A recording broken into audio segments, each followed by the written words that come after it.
and he's absolutely delighted. Joining the pantheon of greats at the Champion of Champions, it is Mark Williams. Yes, 12 months ago, Mark Williams secured those bragging rights, defeating Zhao Guodong to become the Champion of Champions. We're set for the latest renewal here in Leicester. Who will be victorious this week and clinch the £150,000 top prize?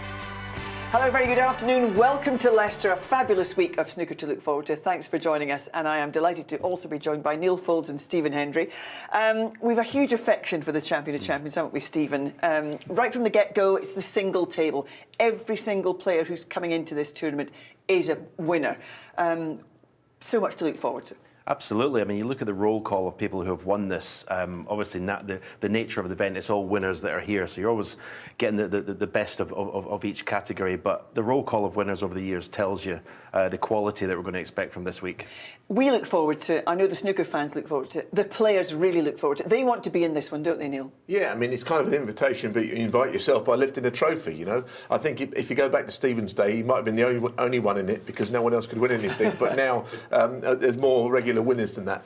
And I think because we've had so many different winners over the course of the last season, that's why every single person in the draw is actually a winner. Yeah, and they've all, reached here by very different roads, whether it be a world champion or a world seniors champion or a women's world champion, either way, they're all here now, but playing for the same, end result. Let's take a look then at the groups and how this all works. Many of you will be very familiar with the Champion of Champions. We've been covering this since 2013 here on ITV. A fantastic event it is too. 16 players drawn because they are champions at events over the past year, split into the 4 groups, as you can see. Between today and Thursday, each group plays 2 group semi-finals and a final match in one day. So one person will go through from each of the groups into the semi-finals, which are played on Friday and Saturday. And then, of course, we'll get the Champion of Champions winner crowned with the final on Sunday. Taking a look at those groups, Stephen, I mean, it's quality wall to wall, but what jumps out for you? Well, I mean, the sort of the old cliche, the group of death looks like number 3, doesn't it? Wilson, Lazowski, Allen and Zhao Xingtong, the world champion. Really entertaining lineups, actually. I mean, today is going to be really entertaining to see. But I say it every year, but I love the format of sort of 2 semi-finals and a final each day before we get to the main semi-finals and final at the weekend. It's just lots to look forward to. Yeah, and it's going to be very interesting. It's great to see Jack Lazowski in there, isn't it? He actually won something now, all the years of talking about him now. He won in Belfast. He's on that list. He's in the tournament, so that's great. He's a winner. But I think it's quite a hard day for the person who does get through, best of 7 and a long match at night, but the winner can take a few days off. So it is an interesting format. Alfie Burden as well. Great to see him in the draw. Yeah, he won the World Seniors at the Crucible Theatre in Sheffield, so I'm delighted that he's in the event. And, talking about form players, John Higgins in cracking form at the moment, getting all the way to that final. Absolutely. Mark Williams hasn't played since winning in Xi'an. He took the 2 tournaments off. He's obviously defending his title, so interesting to see how he plays. And obviously, no Ronnie O'Sullivan, which is a surprise. He's won this tournament a few times. He loves this event. Yeah, absolutely. But listen, we've got stellar lineup and we've got a really strong opening lineup today. Coming up later, it's the world #1 Judd Trump. He faces the women's world champion Yulu. First, though, we begin with a Masters and British Open champion Shawn Murphy against Scottish Open winner Lei Pei Fan. Let's hear from Shawn. He's been speaking to Rob Walker. Well, Shawn, the last time we saw you on ITV, you smashed it. Beat Robbo, Trump and Selby en route to that final against Anthony McGill.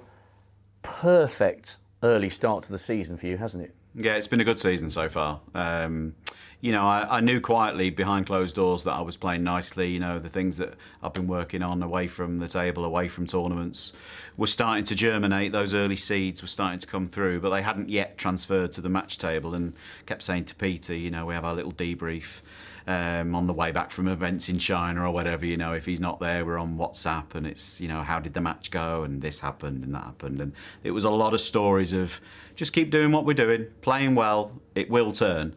And yeah, as you say, it was a great week in Cheltenham, on and off the table. And you very nearly went back to back. You're the only player so far in an incredible season where we've had a different winner to every single event. You're the only player on the circuit to be in multiple finals already in this campaign. you're in top form. Yeah, I'm playing nicely, and I'm pleased with everything that's happening at the minute. One of the big tests for snooker players, though, is that persistence, because you can prepare well, play well, and often not get the results that you feel you deserve. So, there's a lot of soul searching goes on as a snooker player. There's a lot of ignoring comments, ignoring what people out there are saying, and just pushing on and persevering with what you hope is the right way forward. And another thing I've learned over the last sort of 17, 18 years is that a happy player away from the table tends to perform well on the table. So on that note, many congratulations on the engagement to Jo. No, thank you very much. Yeah, it was just such a lovely moment, and geez, thankfully she said yes. It could have all gone wrong, but it was so funny because I had a really complex, really nice romantic proposal planned, whilst everyone else was meant to be in Saudi. When I planned it, I wasn't in that event. And then, of course, I've won the British, got to the final in Xi'an, which got me into the Saudi event. Jo's at home congratulating, celebrating every win, not knowing that every ball was putting the nail in the coffin of the engagement. But thankfully she said yes, and all's well. It's no bad thing, is it, to have to change a proposal because you're playing so well on the table. Good luck this afternoon. I know that you love the Champ of Champs, winner in 17. Go well this week. Cheers, Rob. Yeah, huge congratulations to Shawn Murphy and Jo. I'll have to be careful when he picks the wedding date. If he keeps playing like this, he's going to have a very limited window. He's playing fantastically well, and then obviously if you're happy off the table, you're going to be happy on the table. That should transfer to playing good snooker. But he is playing all season. He's been incredible. That win in the British Open, multiple finals. He's such a dominant player, isn't he, when he's playing well, and he'll be up for this event this week. He's hitting the ball beautifully. I mean, he really is. You see some of his long pots, and he plays them gently and gets the backspin. I don't think I've seen him hit the ball better. Of course, when he won the world title in 2005, he was very free and playing differently. But now I think his game is better than it's ever been. We've seen some great performances over the course of the season, but is anybody playing consistently as well as Shawn Murphy this season? No, I don't think they are. The way he played in the Masters to win that way back in January is the reason he's in this. He's won again since, as we know. But he is playing ever so well, and he's a little bit more cultured now. He knows that he can also win by playing a little differently. He doesn't have to play lights out snooker all the time. It's almost, we talk about total football. It's like complete snooker, isn't it, that he's playing, Stephen? It is, but he plays it the right way. He plays aggressively. He goes for his long shots and he gets in and he scores heavily. That's what you got to do in the modern game. If you can't score heavily, if you can't pot the long balls, you're not going to go far. And he does that as well as anyone. Let's have a word on his opponent then. Neil Fan, breakthrough season for him. Tremendous performance to win the Scottish Open and lift the Stephen Hendry Trophy. What do you expect from him this week? Well, I'll tell you what, we should not take him lightly. I'll give you an example of why. He beat Shawn Murphy in winning the Scottish, the guy he's playing today. In the final, he beat Wu Yizha, who's just won the International. And at the Crucible, when he hadn't played there before, he beat the defending champion on day one. He was 6-2 down against Karen Wilson, in that match, and he beat him. So that tells you that he is a force to be reckoned with. Yeah, he's got great resilience, hasn't he? And no fear, but he whizzes round the table, doesn't he, Stephen? He's got a bit of swagger about him around the table. He is. He's very, very underrated. I must admit, I hadn't heard much about him when he won the Scottish Open, but since then, I can see why he is a winner. As Neil said, all those matches he's played so well, and as I say, he's just got that little swagger around the table that can annoy you if you're sat in your seat watching it. He's got a big chance to say, especially with best of 7. Yeah, he's just sitting inside the top 32. He's a long way off Shawn Murphy's ranking, so obviously it's heavily weighted towards Shawn Murphy today. But if he can reproduce some of that form we saw up in the Scottish Open, he can give him a hard match today, can't he? Absolutely, and I think one thing, he's not afraid to play the top players, not at all. I think he sees it as a challenge. Yeah, let's have a quick word on the second match today as well, because we're going to see Judd Trump in action, of course, world number 1, against Yulu, the women's world champion as well. An exciting player to watch. Yeah, and she knocked in a break of 145 in the international championship, which is a pretty heavyweight break for anybody to make, isn't it? Didn't get very far in it, but I really do think she's a very special talent. Now, I'm not saying she's going to beat Judd today, because that would be hard for anyone to say that, but she is a good player. There's no doubt about it. Yeah, and you enjoy watching her play. Absolutely. Last year when she was in this, I think she picks her shots very quickly. She's aggressive with her shot choice and commits to the shot, and that's all you can do. Yeah, that's our second match here this afternoon. But when we come back, we'll get our first match underway. It's the Champion of Champions and Shawn Murphy against Lei Pei Fan. Don't go anywhere.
resurgence of Shawn Murphy continues.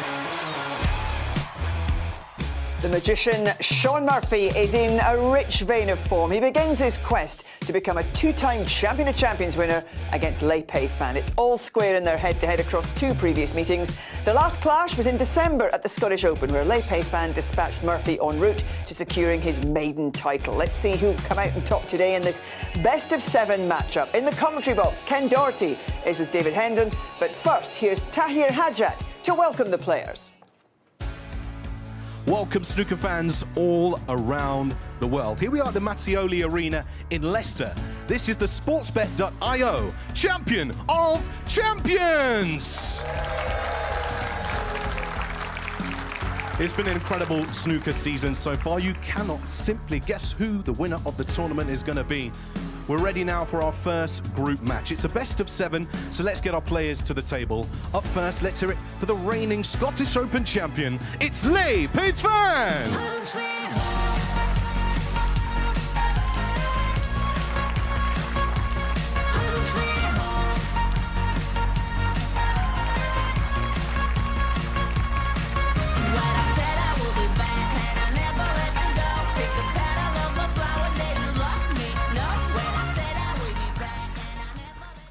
And his opponent is the reigning Masters champion. Let's hear it for the magician, Shawn Murphy.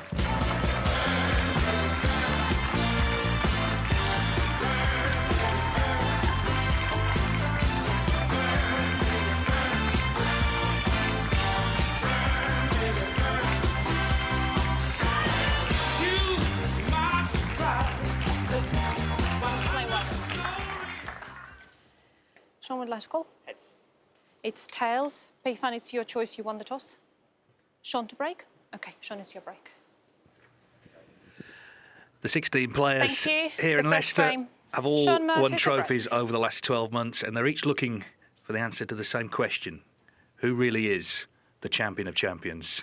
Well, let's find out. Match 1, Shawn Murphy, one of the most successful players of the last 20 years against Lei Pei Fan, who, of course, had lost his place on tour. He got back on at the start of last season and upset the odds several times at the Scottish Open, ended up coming out the winner to book his place in this very prestigious event.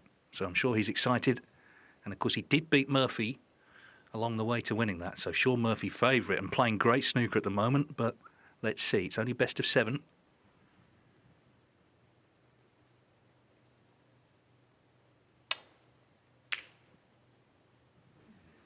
Great to be back at the Champion of Champions, Ken.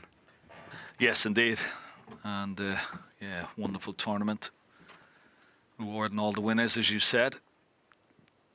And this man has been playing some stuff since that Masters win back last January. But you're always a little bit wary, you know, best of 7, it's a short gallop. But there, what his game is built on. Beautiful cueing and wonderful long pots. Excellent shot.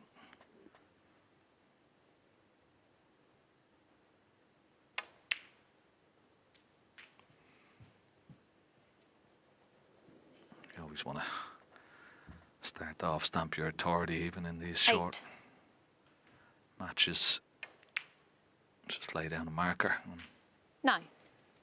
Got a decent chance here. He may play for that red just directly above the black here into the same pocket and try and get a nice angle on it.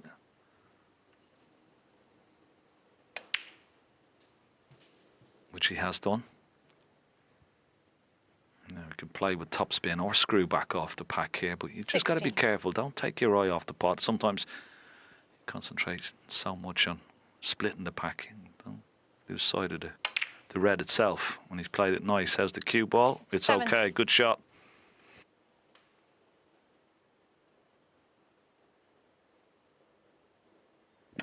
Yeah, Lei Pei Fan did have the chance, didn't he, at the long red, but didn't get it. Shawn Murphy's not one in. Murphy, it's his 12th appearance in this event in 13 stagings. The only year he missed was 2022.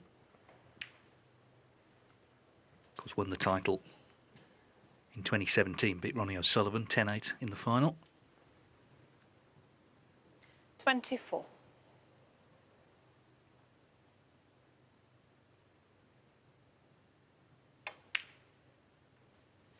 25. So playing down for the black, still on the black.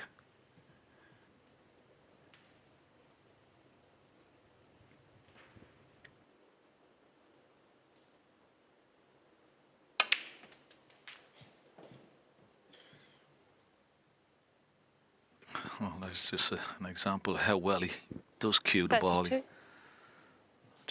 was almost effortless there. A lot of left hand spin on the cue ball as it hit that cushion. 33.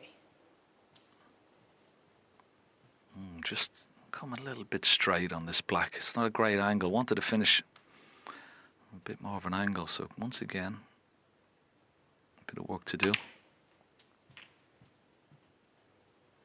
This time right hand spin, but not enough. So 40. we'll have to go into the reds here when potting this red. Can he stay on the black? It's 5 reds, 5 blacks so far.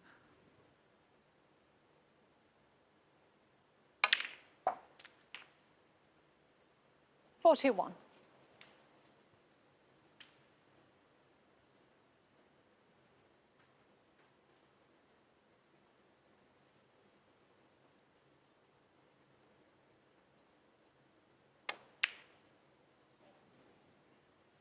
Shawn Murphy. Not to 41. be. And it is an open table, isn't it? He's opened the reds up, so Lepe Fan only 41 behind as he comes to the table. I think we know what was on his mind. Shawn Murphy.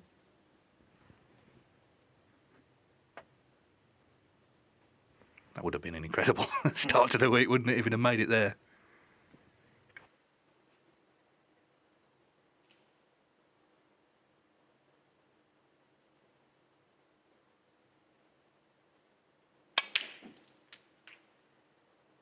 One.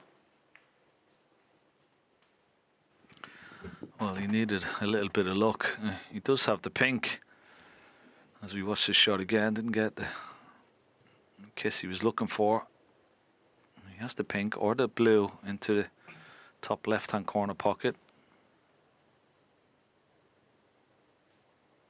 This is a good test. Beautiful. Oh, wonderful shot. And perfect on the red. Excellent pot, that. 6. Yeah, superb. Of course, this is his first time in this event. 7. And, you know, hasn't played many one-table situations, but of course the final he won was back in December in Edinburgh. Not had the best season yet, though. Just last 16 in a ranking event. That was the British Open.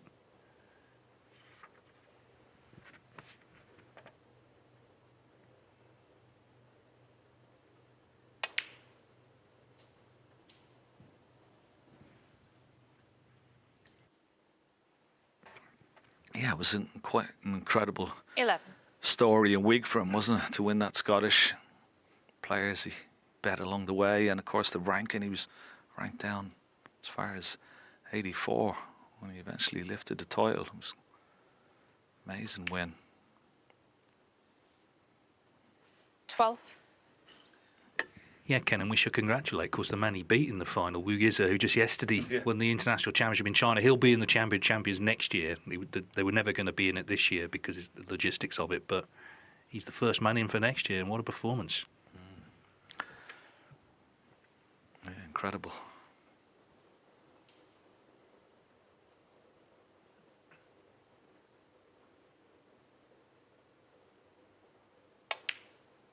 And it's sort of a testament to the, you know, the strength and depth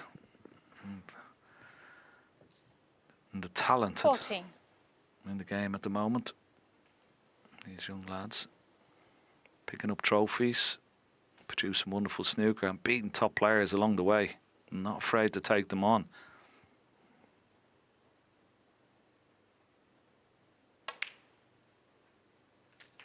$15. Now a couple of reds he can play on here. Maybe the bottom one of the 4 around the pink. That's a possibility.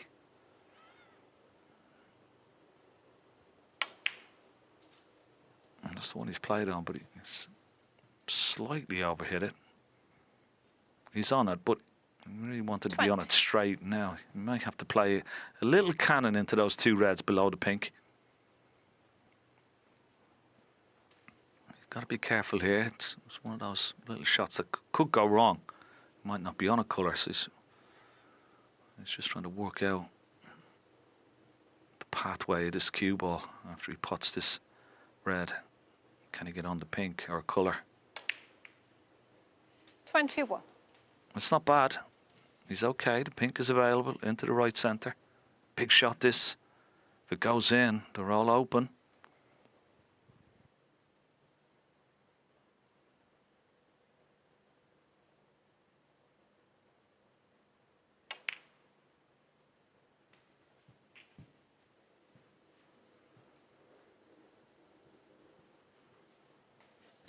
Well, Shawn Murphy was definitely chasing a maximum there, and he left himself. It wasn't the easiest black. I think kind of still fancied him for it, didn't pot it.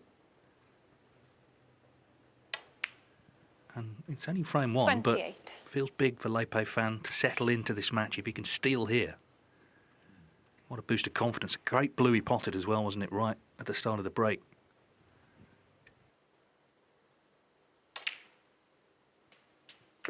Yeah, what a statement it would be. Signal to send out to his opponent. Settle him down, as you said. 34. Quick glance at the scoreboard. He really has manoeuvred this 35. cue ball beautifully for this break so far.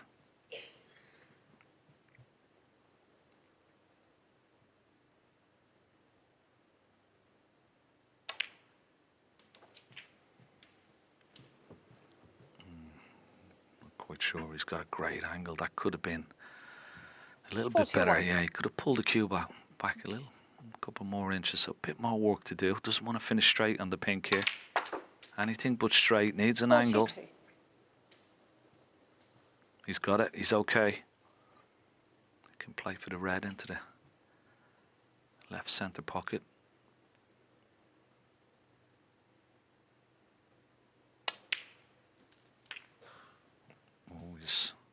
Oh, he's okay. I thought it might have gone a little bit far, but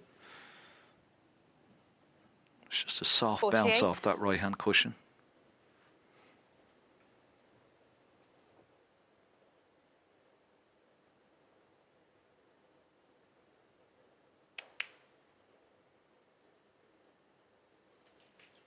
$49.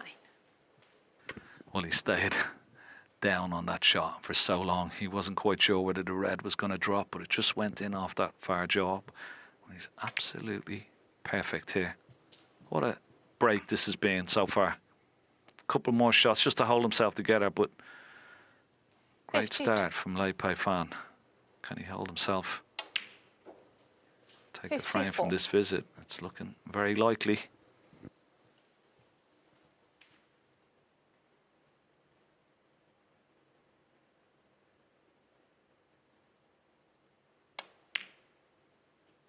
$57.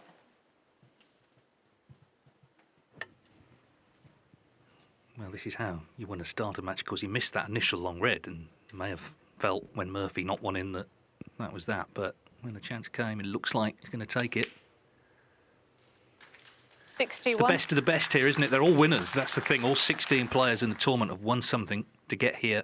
Le Pai Fan included. He's earned his place in this event. 66. So, fantastic opening frame of the week. Just 12 minutes, and it's fallen to Le Pai Fan of China. 72. He looked very confident taking these. So, Shawn Murphy's playing such great snooker. He's got a match on his hands here. 72 from Le Pai Fan. And a frame. When Shawn Murphy missed the black, he pounced and he punished. It's 1-0.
15.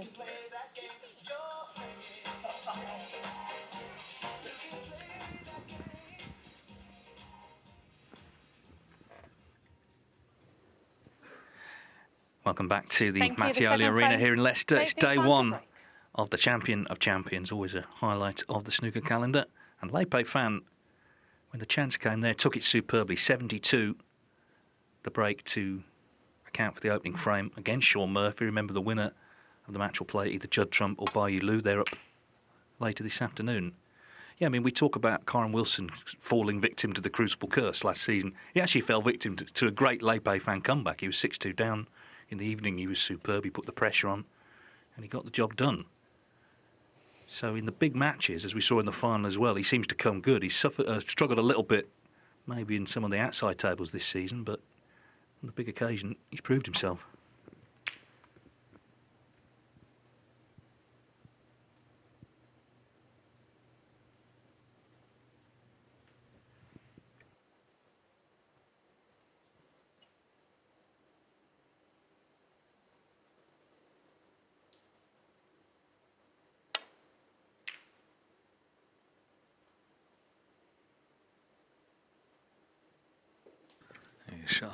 From that shot there from Lepe Fan, he's quite left eye dominant when he's queuing up. A few players are like that. Gary Wilson comes to mind as well.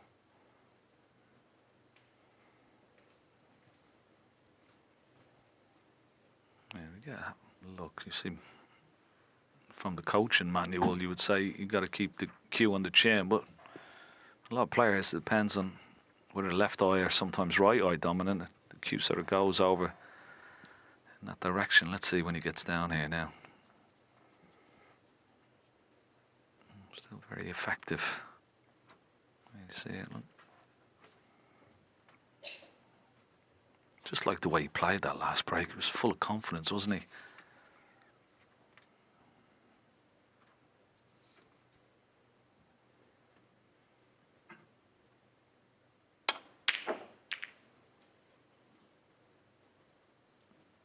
As he left this red into the left corner.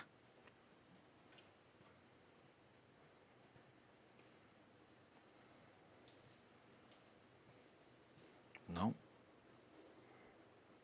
Is there a plant? Are those two reds above the black? Are they in line into this left corner pocket? Might be close, you know. Maybe it looks like it's going just to the right. So you can't take that plant on. Too risky.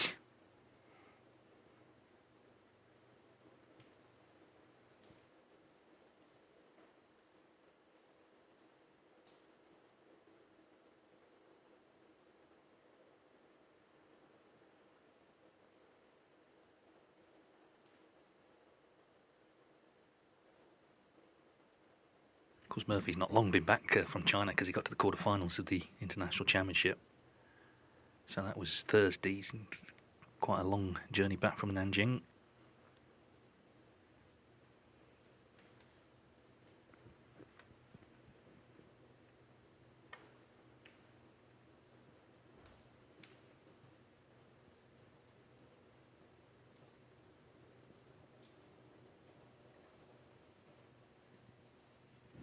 Well, has he covered the potting angle to this red?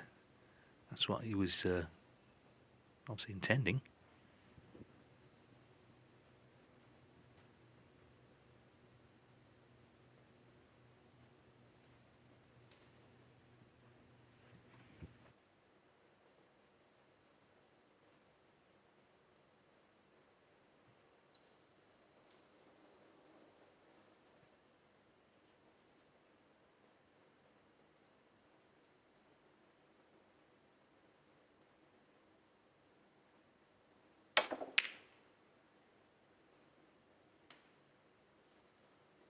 This is going close to the pocket. But I think he's left it. Looks cuttable.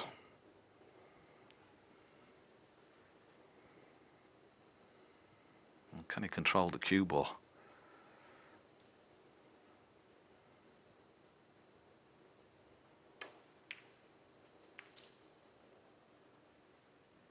1. Yeah, he was trusting a little bit of luck, but he's okay. It's a straight blue to the yellow pocket.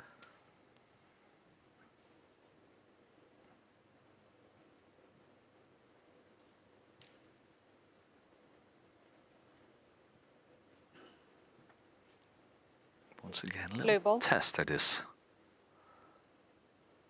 Particularly after losing the first frame. Yeah, no problem. Nicely cued.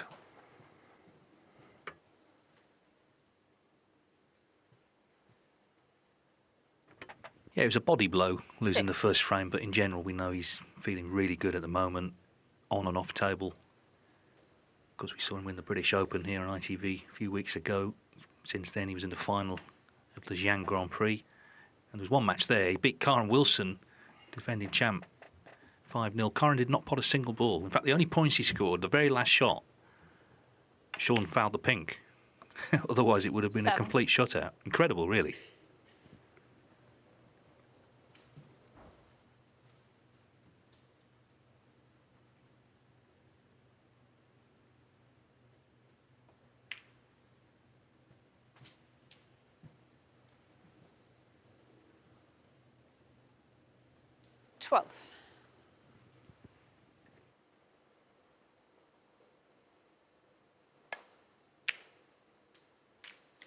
$13.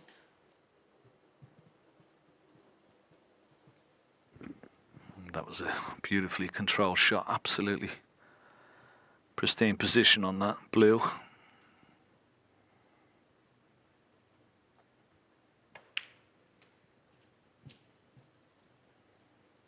Well, was there?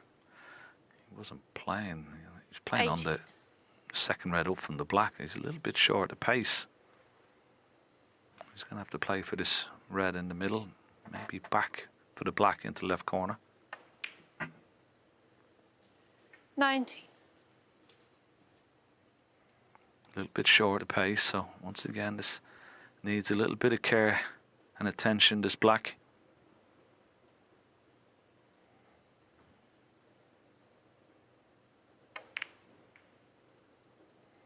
Yeah. Shawn Murphy, 19. Always missable that. You're behind it, you can't see the line of the pocket. Sort of playing into a blind pocket, very missable. Another chance for late pipe fan here. Yeah, different shot, but of course he missed a black off the spot in the last frame, and that was his last shot, Murphy. 1.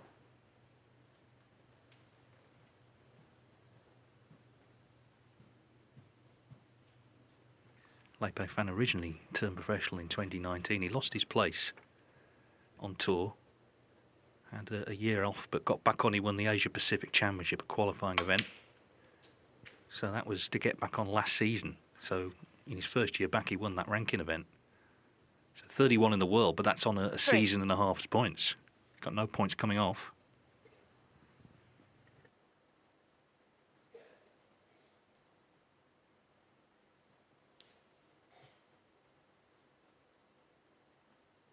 Well, he spotted something here, has he? Well, there might be a 3-ball plant, you know.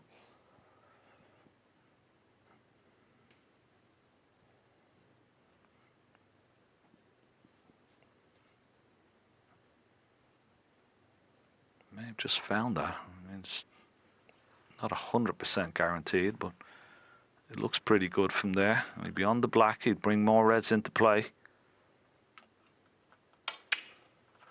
Yeah, no problem. 4. That was a nice little bonus for him.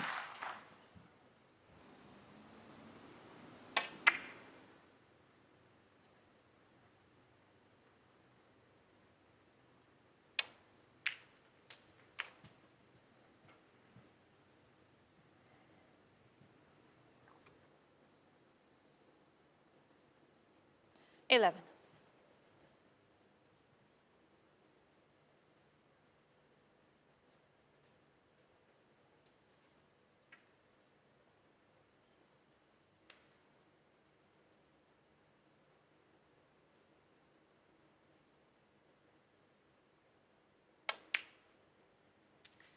$12.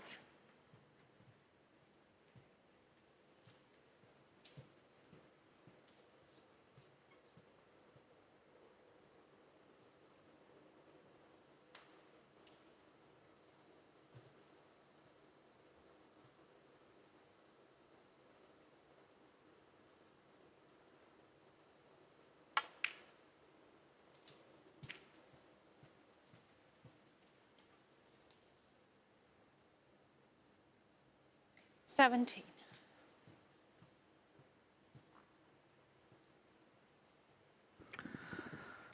Table on the first day always plays that a little bit slower than normal. Sort of still settling in, and that's why he's come up a little bit short there with the cue ball. Low pay fan, 17. I'd be disappointed. That was a good chance for him.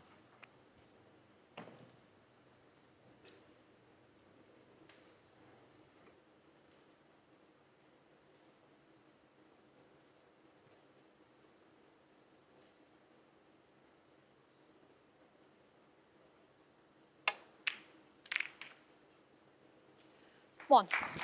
Well, he settled for that. Lovely shot. Yeah, this was the shot, Leipzig fan. You see, he's just trying to get on that red, just left of the black. A little bit short, and subsequently could cost him.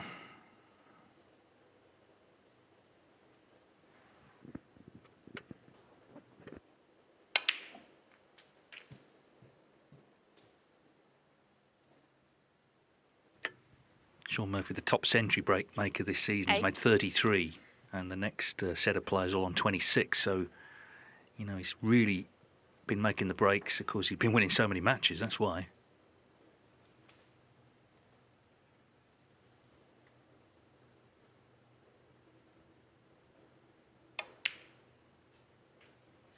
Nine.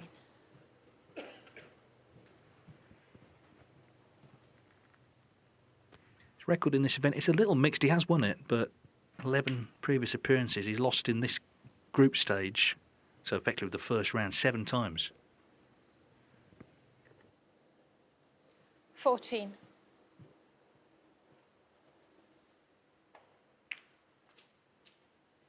$15.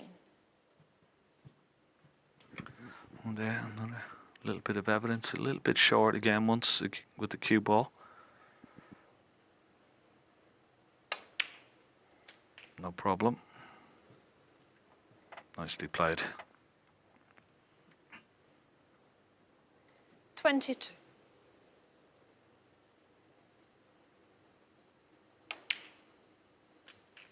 $23.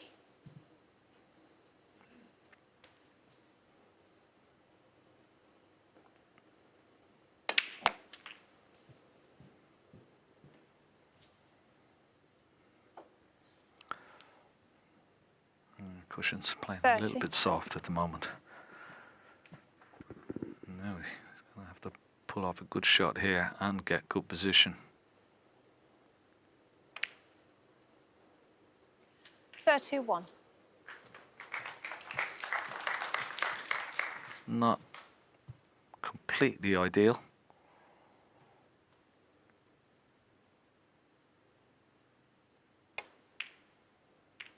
No. Shawn Murphy, 31. So another missed opportunity. Just lost the cue ball, and well, I still didn't expect him to miss the blue.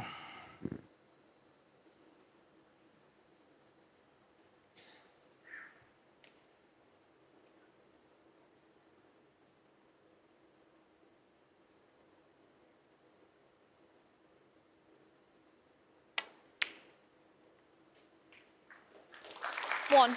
Well, this is just brilliant shot. Beautiful cueing. Really, really good. So difficult this, crossing up at the table into a tight middle pocket. Excellent.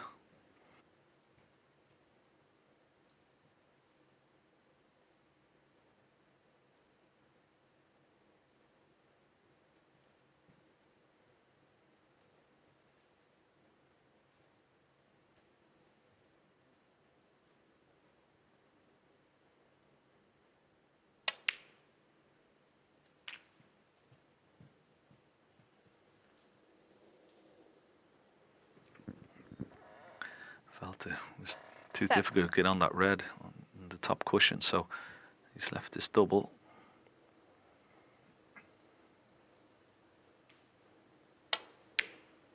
No. Is it a treble? Oh. Low pay fan, 7. It's the worst possible outcome when you play those. You just never know where the red is going to finish. Unfortunately for Lei Pai Fan, he's left it.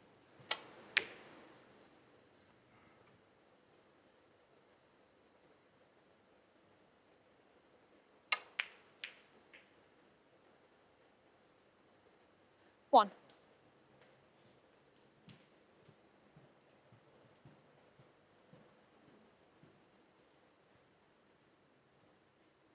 Well, I mean, the cue ball could have finished anyway once he caught the yellow. It's Bravo. run on and on.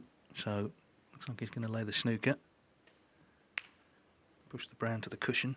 Shawn Murphy, 1.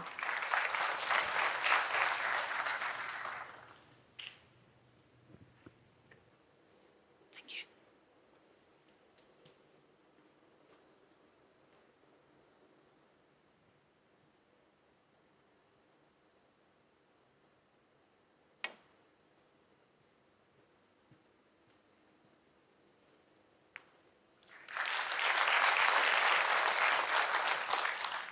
Yeah, now just to watch the way he plays this double. He plays it with a lot of bottom. And when you play those doubles with a lot of bottom, it straightens up the red instantly. If he plays it with topspin, it was a much easier double to play. But when you're playing them with a bit of pace, it makes it a little bit harder to judge off the cushion.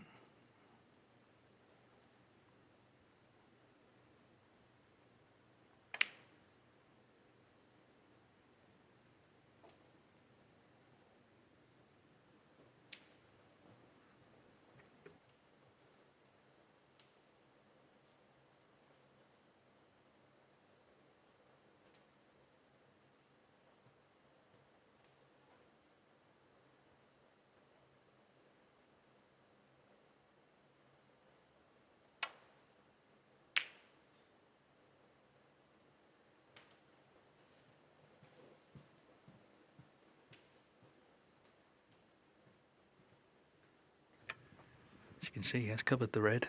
Of course, Murphy just needs the red as it stands to put the frame safe.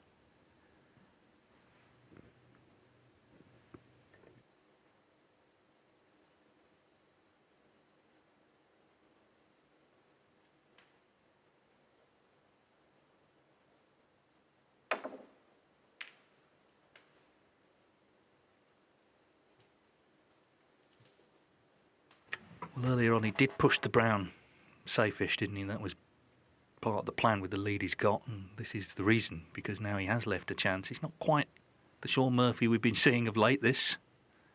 Missed that black in the first frame. He's had chances in this one.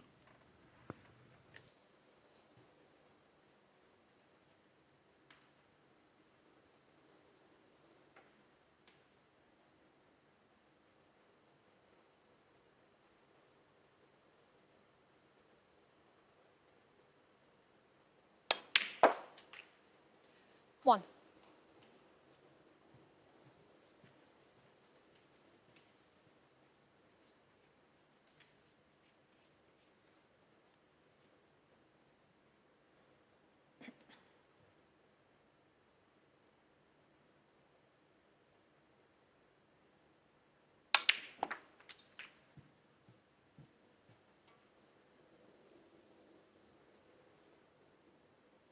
Eight.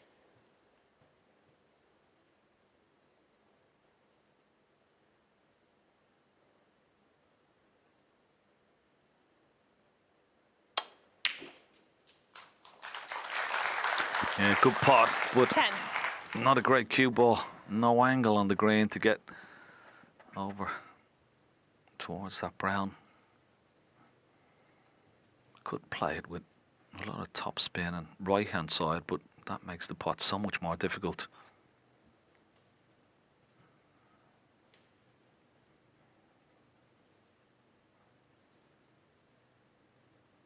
Quick glance at the score, 7 behind.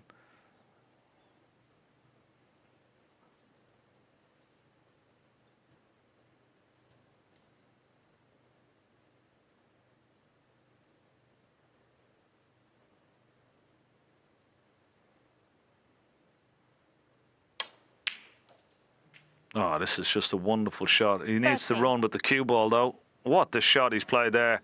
He's given himself a chance. Okay, difficult Brown coming up, but he's given himself a wonderful opportunity here.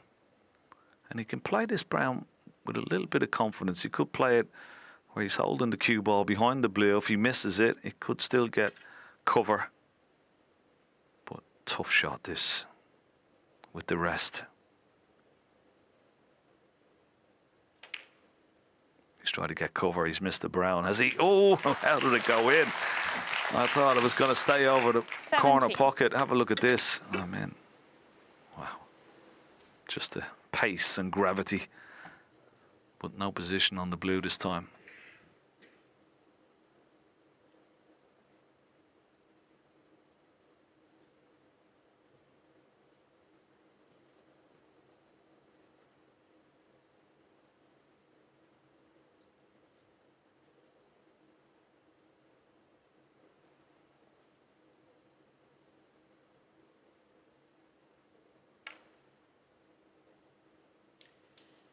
BP fan, 17. So an exciting conclusion to frame 2. Murphy needing the blue. Lepe fan needing all 3.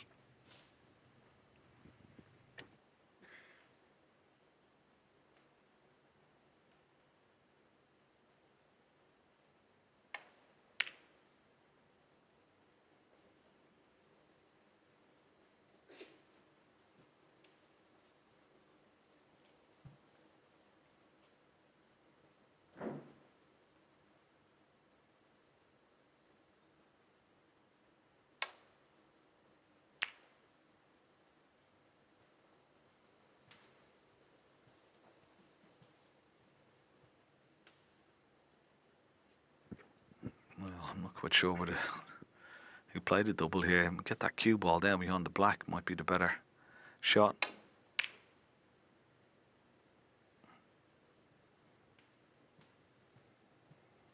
It's not behind the black, but he's still got a snooker behind the pink. Shouldn't be a problem. Thank you.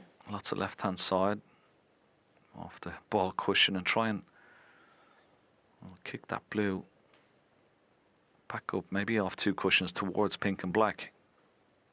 Just got to hit this with a little bit of pace here. Slightly swerving it.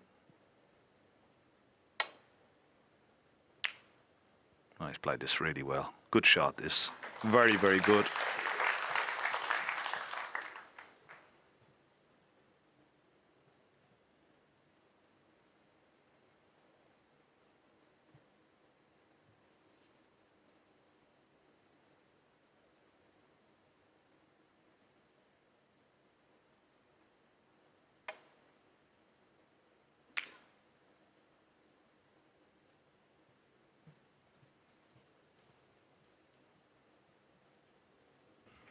Yeah, good return.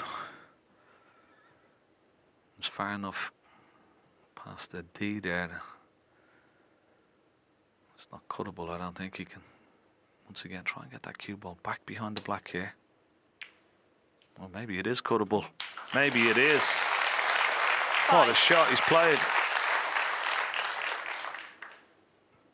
And perfect on the pink. Wow, what a turnaround. Shawn having a right smile to himself there.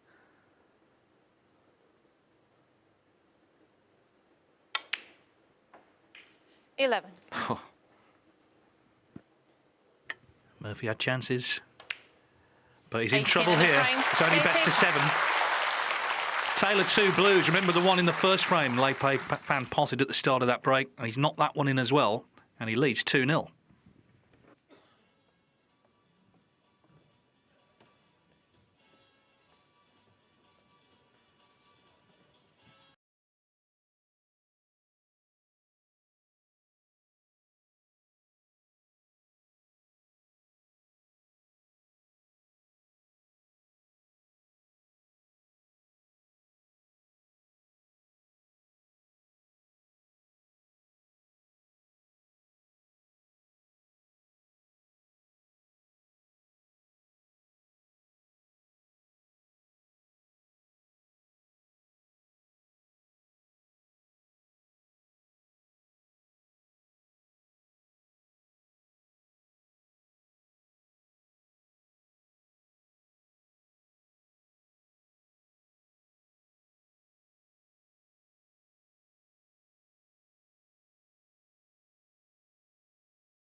So, a dramatic second frame here at the Champion of Champions has Thank you. fallen to the man who won the first, Lepe Shawn Fan. Murphy to break.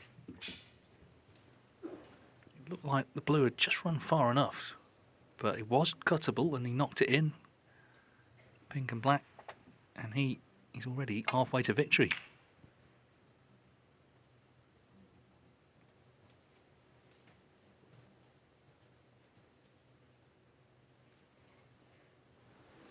Yeah, here it is, very thin.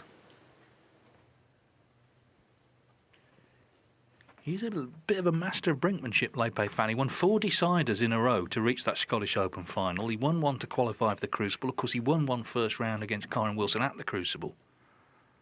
So in tight matches, tight frames, he often seems to come out on top.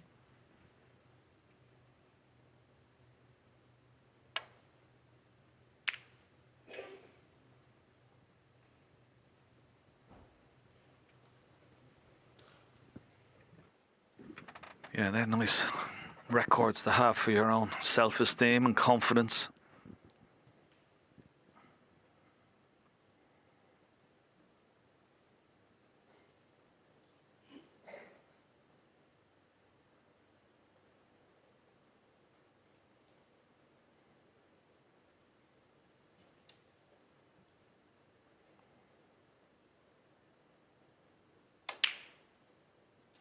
Oh, lovely shot. One.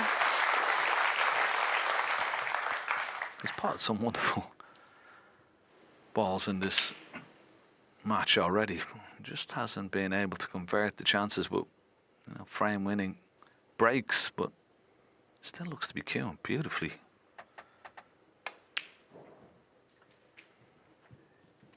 Yeah, I don't think he's fully maybe to grips with the table. As you say, it's played a little slow. The cushions have been a little soft, so it's just sort of working it out. All snooker tables look the same, but they all play differently.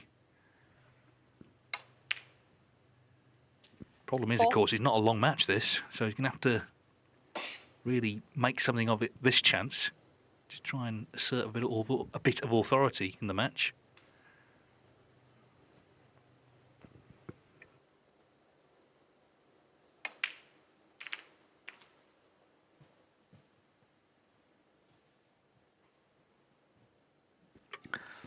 Yeah, and just little things start to go wrong, and that's what can happen.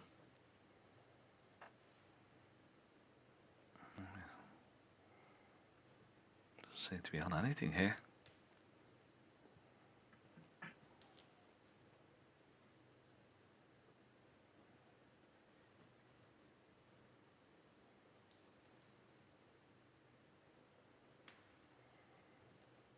Yeah, that plant, well, he's looking at it, but if you were dead behind it, dead straight on it, you would take it on, but the position of the cue ball, don't think you can make that plant happen. So it's just a safety shot. Shawn Murphy, 9. And a pretty good one.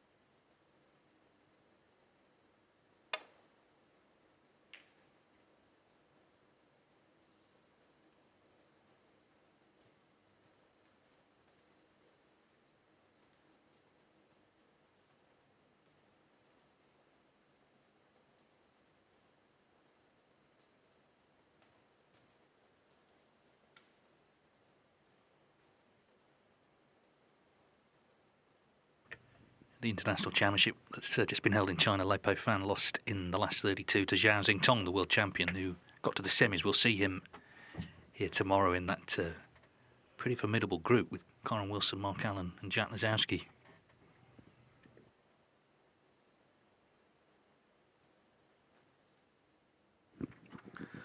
That is a group to look forward to, isn't there? Some big hitters in that group indeed.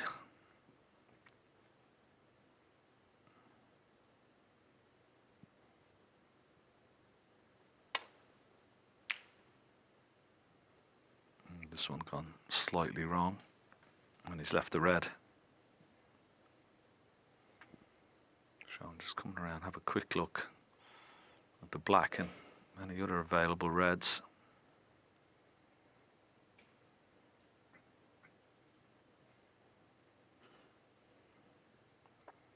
Not too concerned about his opening red. It's just what sort of pattern is going to follow.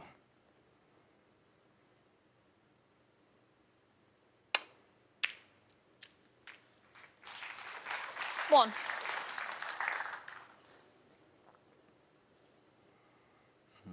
Wrong side of the blue, pink. Maybe a possibility. No, he's going to take the blue.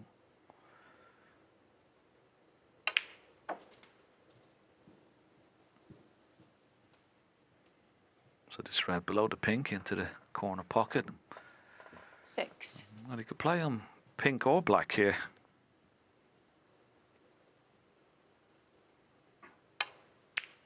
Ah, lovely. That was a beautiful 7. shot. Look at the control. Trusted his cue action. Played it perfectly.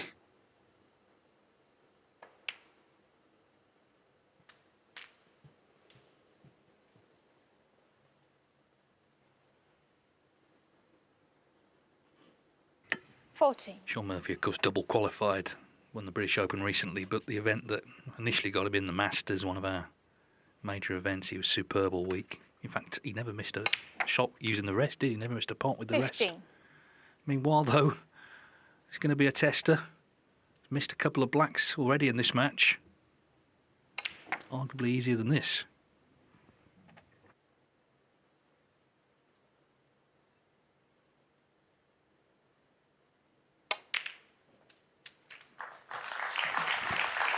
Great recovery. And played it with a lot of confidence, a lot of pace. 22.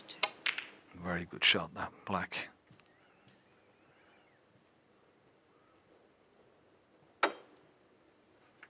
Now, just to follow this up with another good shot here.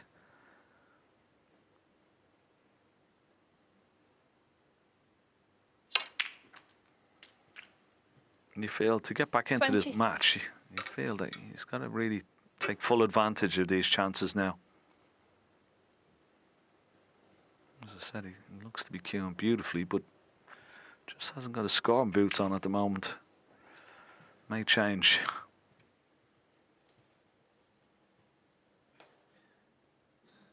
$28.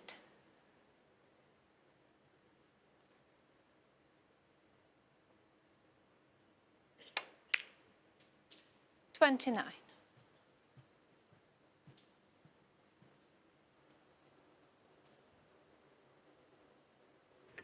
Pretty nice pair of boots there, Ken.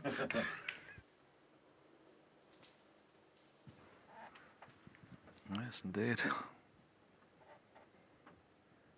34.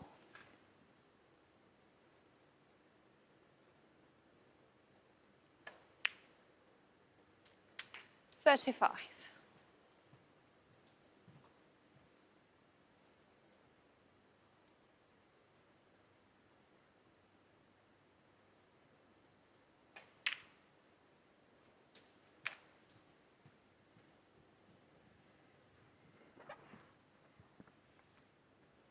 $41.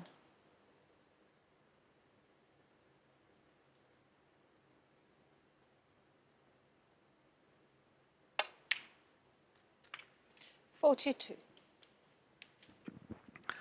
Quick look to see if he's a little bit straight. What's available? Is there a possibility of a couple of reds into that left corner plant, is it? Well, no.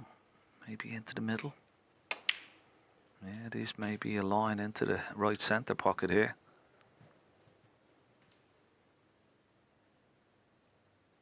$48. 57 ahead, but still 75 left.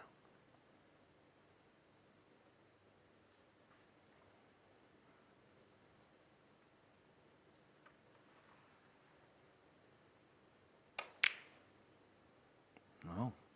Well, Shawn is he going to Murphy, leave it? 48. Is he going to leave it? Oh, He's lucky.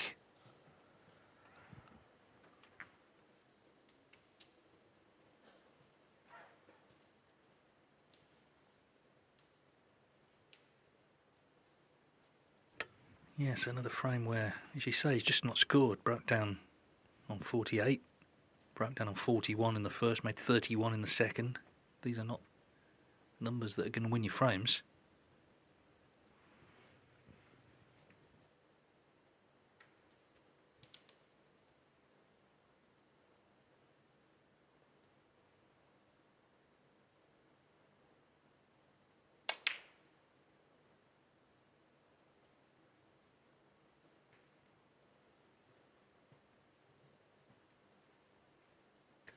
Big moment in the match, isn't it? It's only best of 7.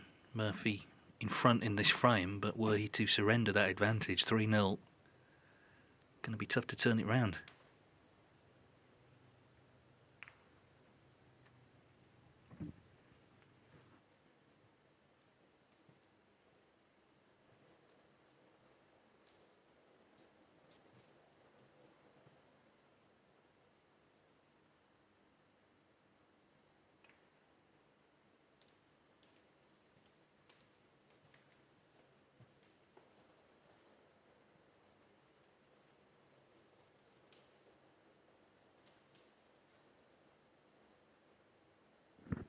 Could push the red to the side cushion, yeah, not a bad choice.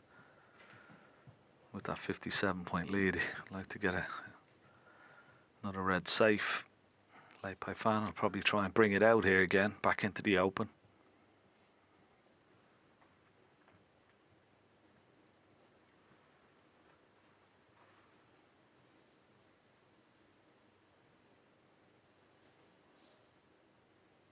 Just got to be careful this doesn't go close to this right corner pocket here.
Those reds are in a line.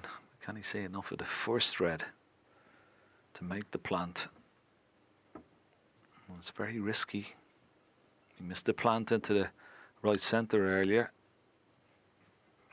Is he going to take it on? Looks like he's taking it on. Big shot.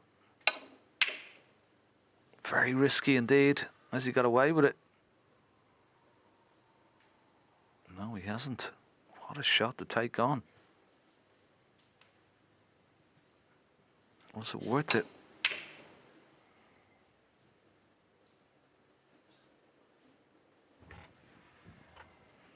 Well, he would have been very lucky not to have let a red on him missing it. So Lei Pei Fan 57 behind. Remember, he was 41 behind in the first frame, made a 72. I'll tell you, could have left it a little bit easier. It's hampered slightly.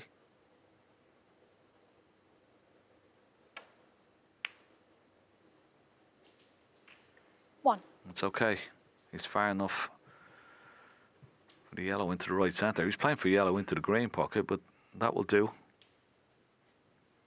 And he's got plenty of points to work with.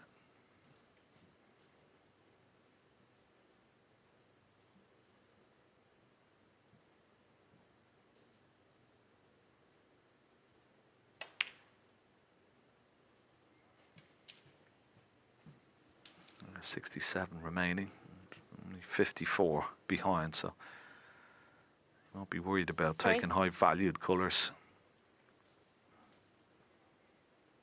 with every red. Good chance here for Late Pipe Fan once again.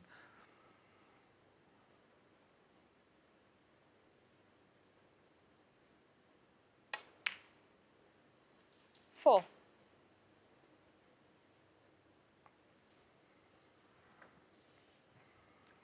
And you sit there wondering. I mean, as I said, he's been in first in each of these frames with chances to win. Hasn't converted, just hasn't scored heavy enough. And well, although he holds a big lead here, he could be looking at going 3-0 down here. Long way to go, though.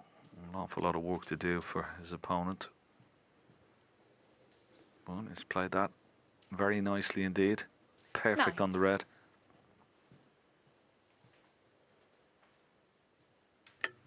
Yeah, it's one of those scenarios, isn't it, where right now you'd rather be Late Pipe Fan at the table with the chance, even though he's trailing.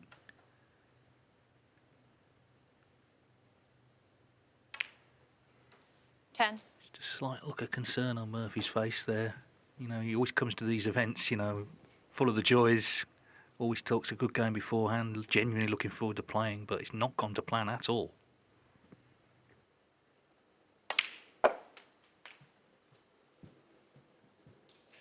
Yeah, and it was one of those shots. I mean, that plant, he didn't have to take it on. He was 16. Holding a good lead of 57 points.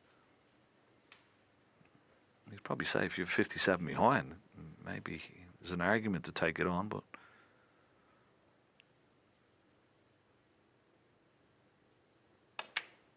well, he's missed his opportunity. It wasn't the position that he wanted on that red, bridging and not close enough to it. And it's, well, you would feel it's going to cost him. That's his chance gone, Late Pipe Fan.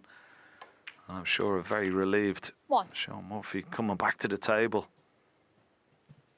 Just the blue required, 42 ahead.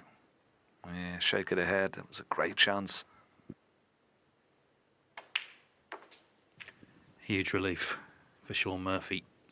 Could so easily have been 3-0 down, but as it is, 6. Looks like he'll be on the scoreboard. Just would like this red in just to make sure. These best of sevens, they can be tense affairs. They're short matches. Of course, if he gets through, he'll have a best of 11 to look forward to this evening.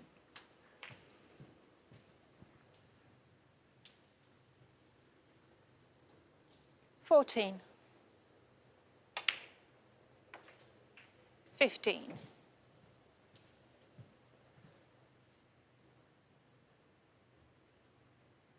Just shows how successful he's been down the years, that he's only missed one of these Champion of Champions. That was 3 years ago. 20. Judd Trump and Mark Selby, the only two ever presents in this tournament since 20. it came on the calendar in 2013.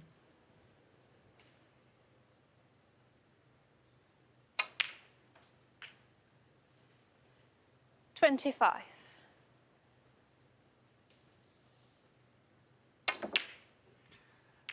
Well, as I say, relief that Murphy, Late Pipe Fan did 25 break down that time. And Shawn Murphy didn't have much more to do to win his first frame. So he is on the scoreboard. He's trailing here in Leicester by 2 frames to 1.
World Championship in China 2 years running.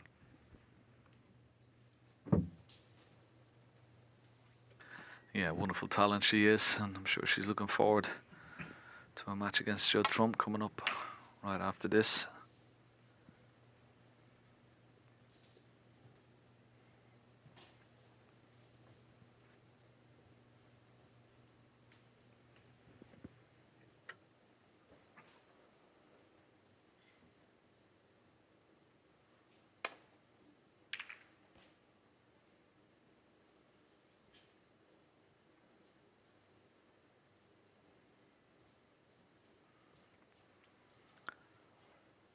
Not on that ball cushion.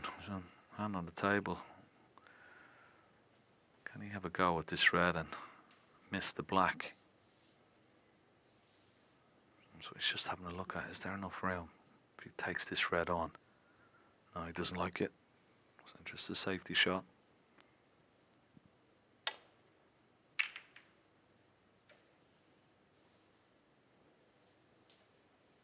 He's played this nicely.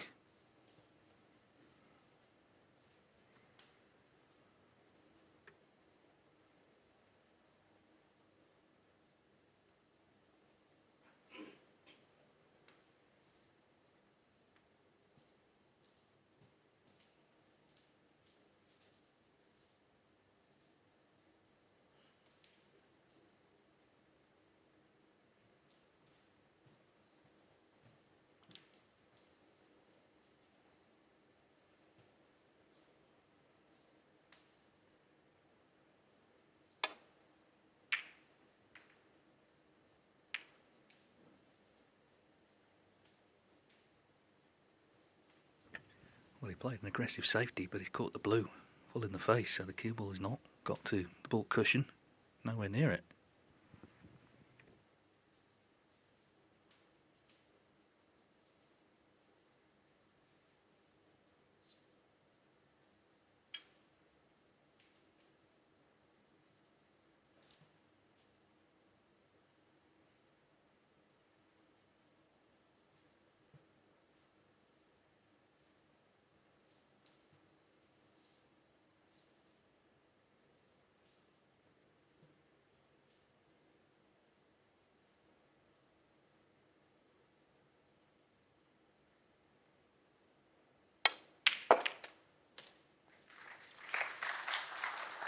One.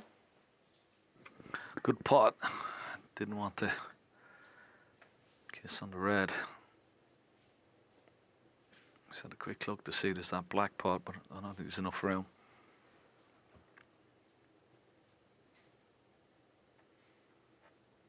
It's just a little bit too tight, that one, so I don't think you take the blue on here. Too risky.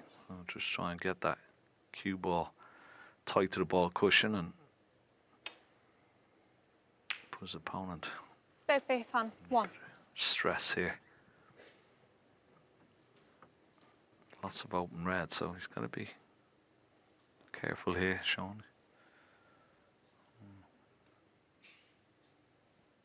Not straightforward to get it back to Balkan. Safe.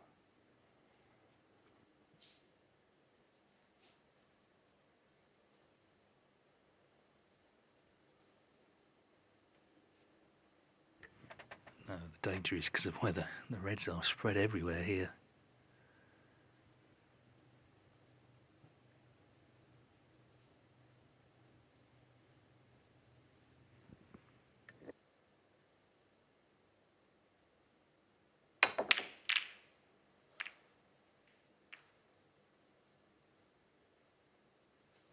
He's trying to screw the cue ball back, but he didn't really make much progress.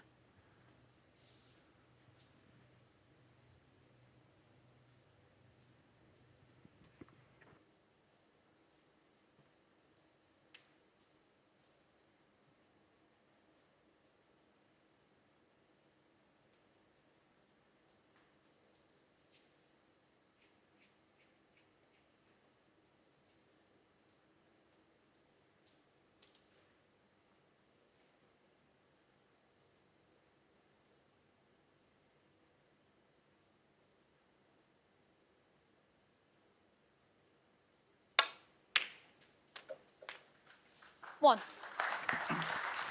Well, that's just a wonderful shot and position as well.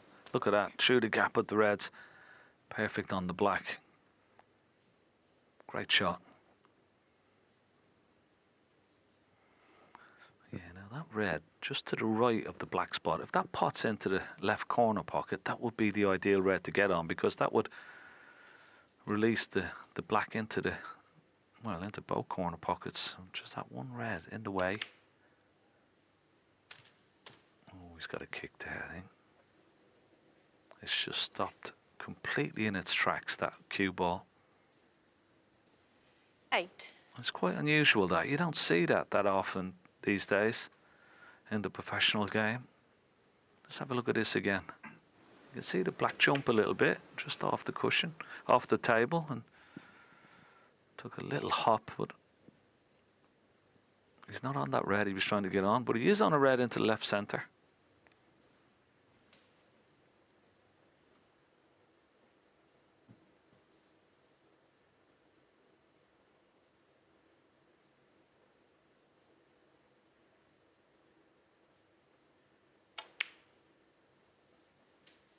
Nine.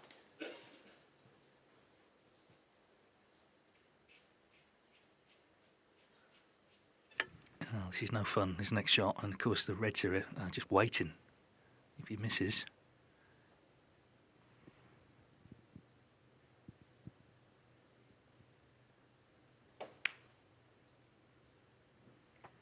Nicely done. Yeah, and that is, well, without doubt, almost as good as his opening 15. gambit. Well, it was real pressure on that shot, as you said. It's not easy bridging over that. He's not the tallest player in the world, and made that, well, look relatively straightforward, that pink, and it certainly 16. wasn't. Back in position.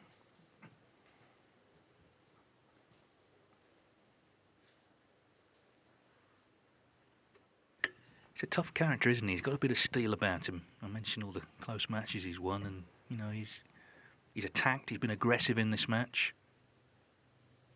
First time, of course, in Champion of Champions. In fact, I was looking back. He's actually the 58th player now to play in this tournament. First staged in 2013. Just shows you how many different winners we've had down the years of the various tournaments. Every event this season, remember, has been won by someone different.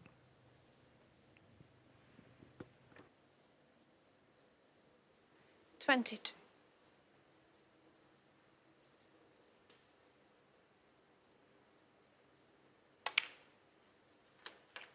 23.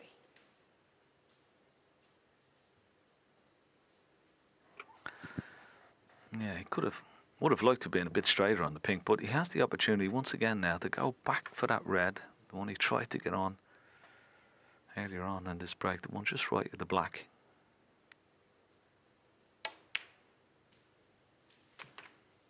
And he is on it, and he's on it nicely. And he can play for the black here, and as I said, that will release the black into the right corner pocket. 29. 30. Taking these nicely, a delicate little cannon on the red just above the black.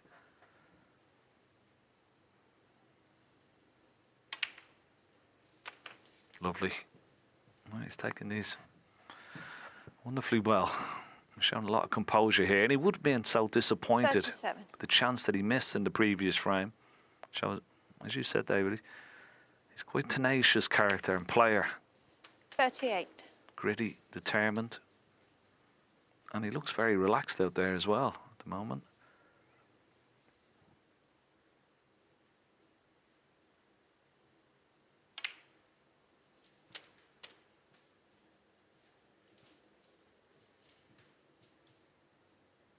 $45.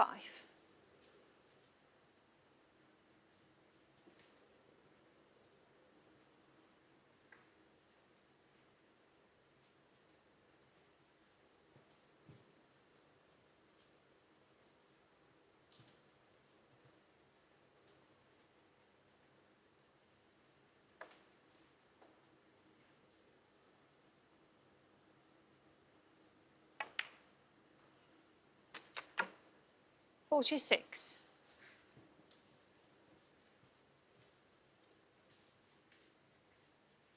Shakes his head a little bit closer to the black than he would have liked, but doesn't have to do much with the cue ball here. He can just slide past those 2 reds, or even maybe play a delicate little cannon into one of these 2 reds below the pink here.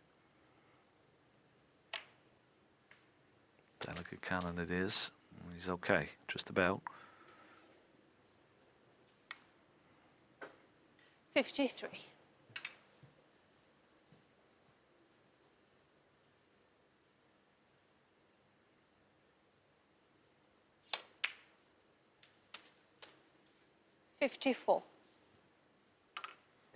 Well, it's an adventure, this break, isn't it? And Shawn Murphy missed a black like this earlier on in the match.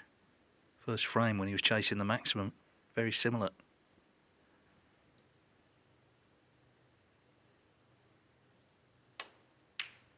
But that one's middle of the pocket. Well, it's not getting any easier, though. 61.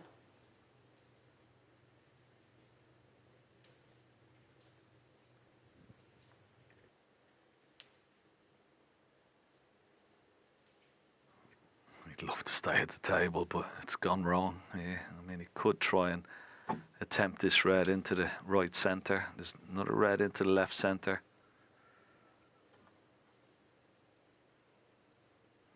This is tough. Yeah, this is tough. Very tough 61. Indeed. He played it in such a way he felt he could only leave the red he was playing. Now, there's a pass by the blue. I don't think it does, up into the yellow pocket.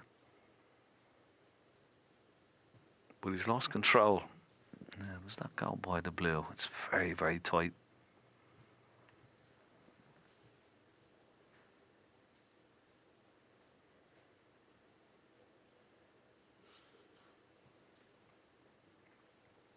Shawn trying to maybe look at putting the cue ball somewhere close to that yellow pocket behind the blue.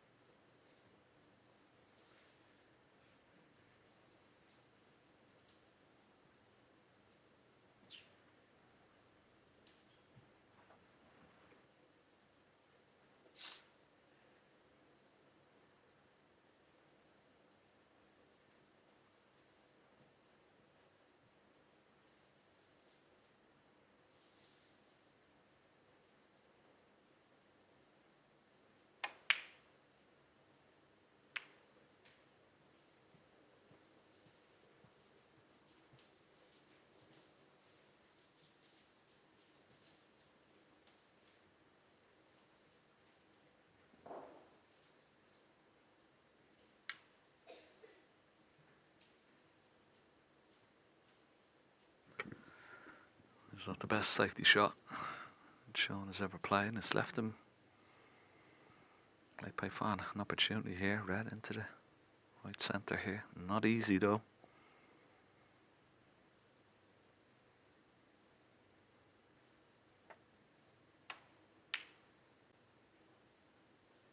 Ah, good shot. 1.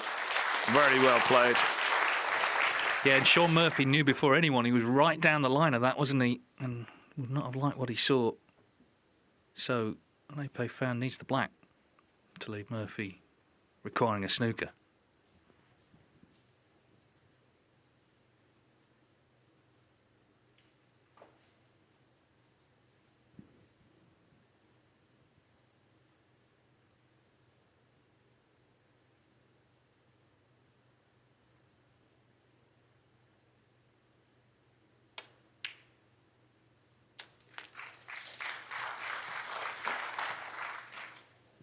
Yeah, the safety Murphy played it. He got a good cue ball, but the red caught the yellow, so the red didn't come away from that area and left the chance. It was a good pot, and now he's really up against it. 9.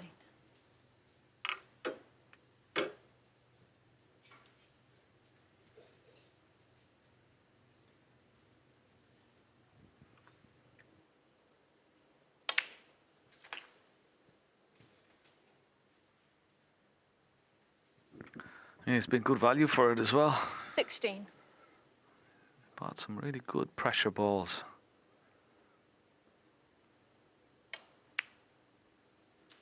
70.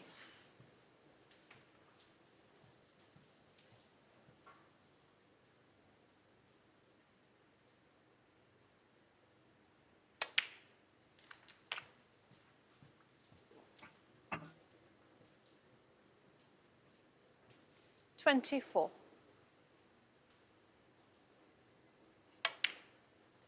25.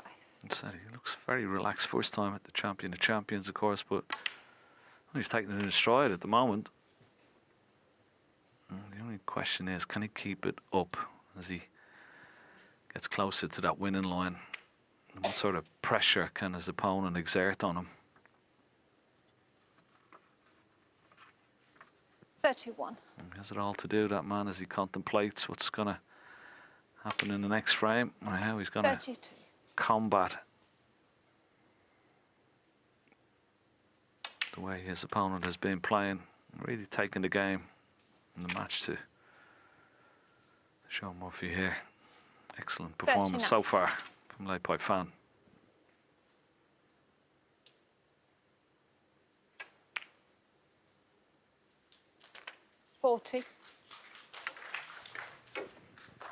Yeah, of course, there's no one untested at this event. They've all won titles, so he's proven he can do it. He's proven it again. Completely dominated this frame. 47.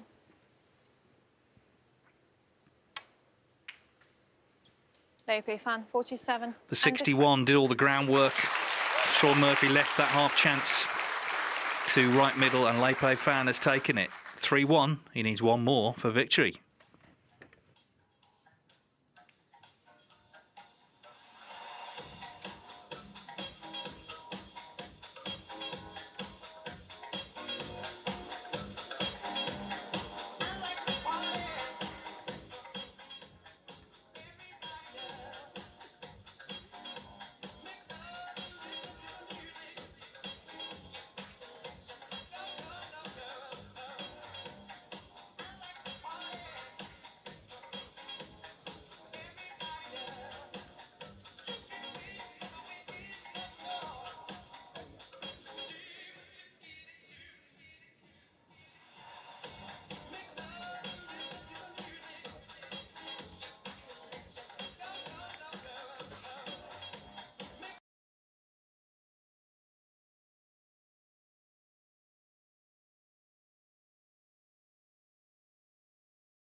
Murphy, you feel that's got to change really right here, right now.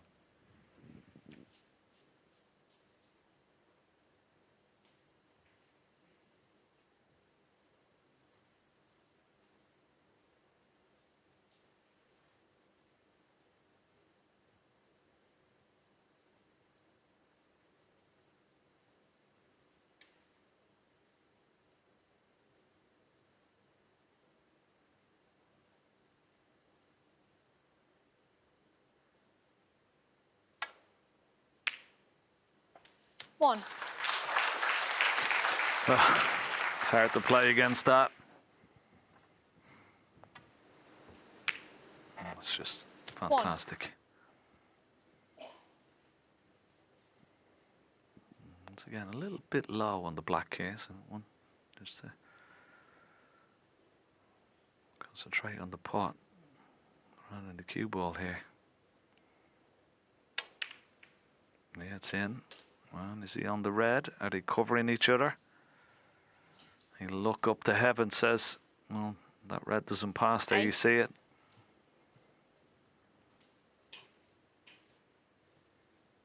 Can he cut this red in with the rest?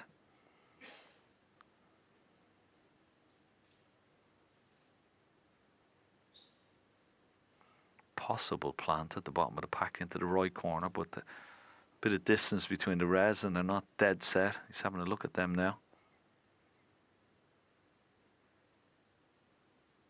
Cue ball is not best place for that particular plant. He's got to square up the first red against the second one. He's got to avoid a little bit of traffic as well, so not straightforward this.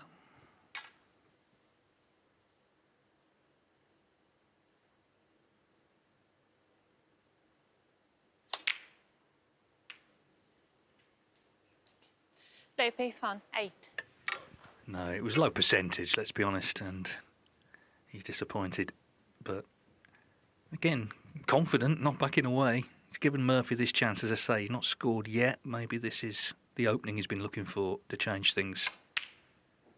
Oh, but he misses the first red. Wow. Did not see that coming. Neither did he.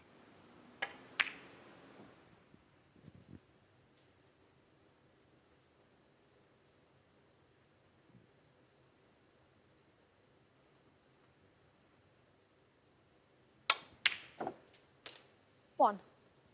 That wasn't the cleanest, but it's gone in. Well, this will be an interesting choice. Does he play for the loose red, or does he just go full throttle into that pink and split the reds into the open? No, he's played for the loose red.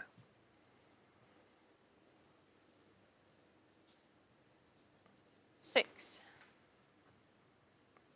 Now, you try and leave the cue ball somewhere where the red is. And leave a nice angle on that black.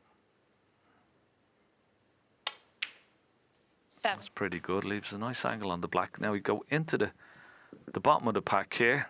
Bring a couple of reds into play. And he's always going to be on this red, left of the black into the left corner.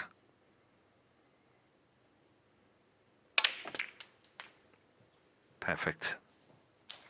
Now, this is a real opportunity for Le Pui-Fan here. 14. And it would be a wonderful victory for him. He's got to hold himself together. Won't get a better chance than this. Oh, as I say that. Mistake already. Yeah, he's just put himself under it unnecessarily with this last shot. Just catching this red. So it's another one of these blacks from close to the side cushion. He did pop one in the last frame from here.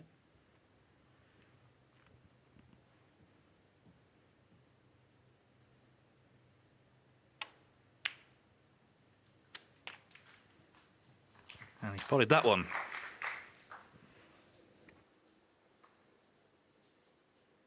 22. Yeah, and it was pressure. I mean, some of the pressure balls he's potted in this match are, you know, incredible. He is. Still not in prime position yet. A bit of work to do.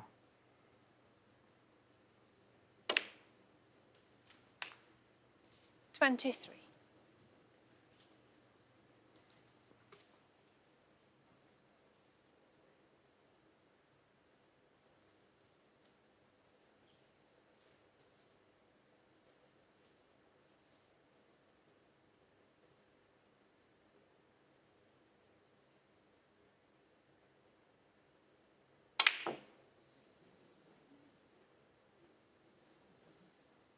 Le pied fan, 23.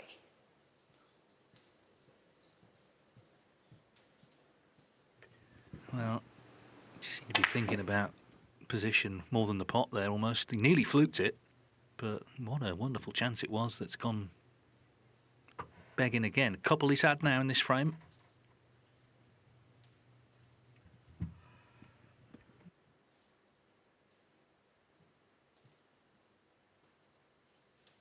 As you see, nearly 24 minutes since Murphy last potted one. You may have thought that last miss was his last chance.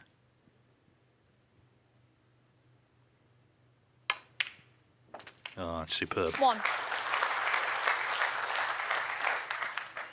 Really lovely cueing.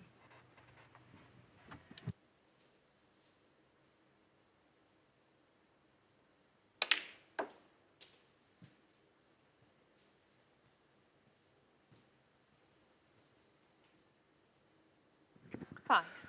Well, if he's going to make any inroads and stage a comeback, it's got to start now. It really does. The first red will give him a bit of confidence.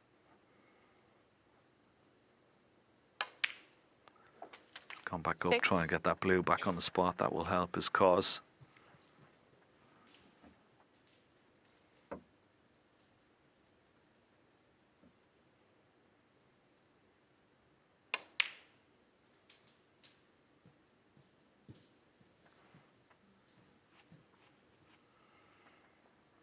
Points the difference. So that red is close to that right hand cushion.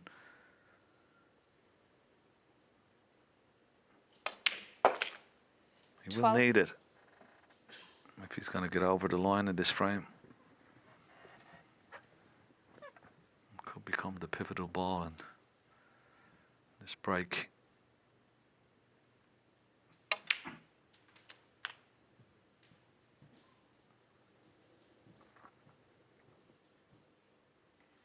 $19.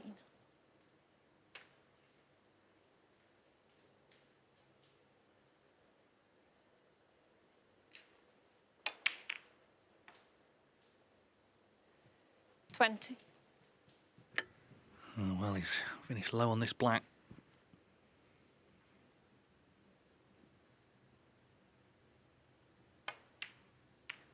Oh.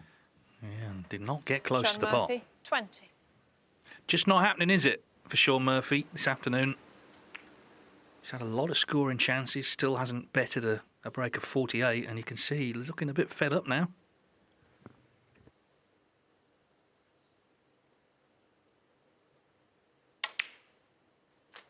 One.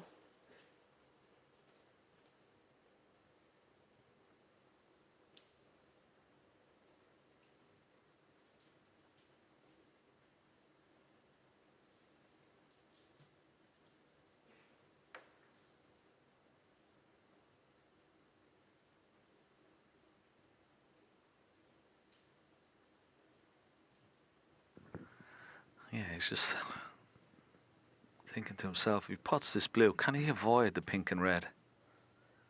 If he can, if he hits the pink, he could lose position. That's just what he's concerned about. Can he chip the blue in, miss the pink and red, and be on another red? Otherwise, he'll have to play a little cannon into the pink.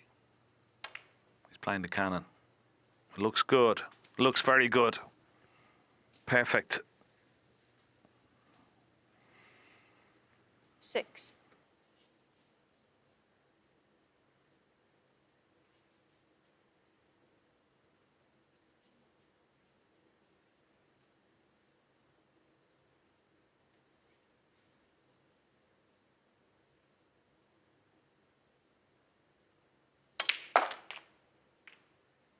$7. Oh, that's a wonderful shot. And the reason being, he did have a look at the scoreboard. He knew he needed one of those reds that were safe to bring it into play.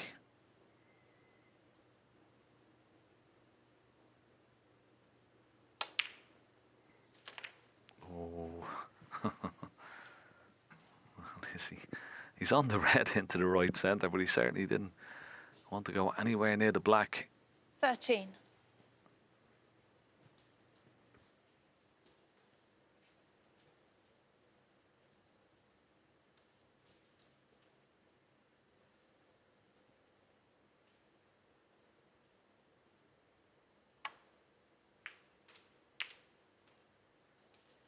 $14.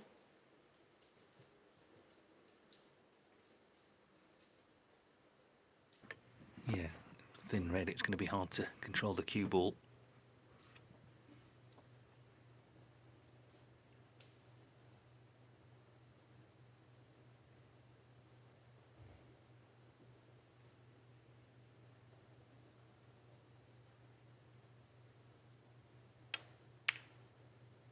Oh, look at that. Middle of the pocket. No backing away, is there? He's sensing a chance to get it one here. 80. Yeah, and I think that's the really impressive thing. You know, it could have been forgiven to try and lay a snooker behind the green there, but no, didn't even cross his mind.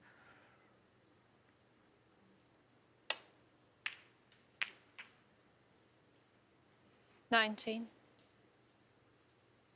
He gets a nice angle on the brown. Quick look at the scoreboard. So Brown will put him 34 points in the lead. He's going to need one more red on the colour. But he's got a nice angle on the brown to get down for this red on the top cushion here. Needs to miss the pink. Might get a little kiss. Ooh. 23. No, I think in the first frame he played a double on a red similar to this. Didn't get it right. Played it with a lot of bottom. As I said, it straightened up a little bit. He might have to play one because the angle is completely different here. Is he going to take it on?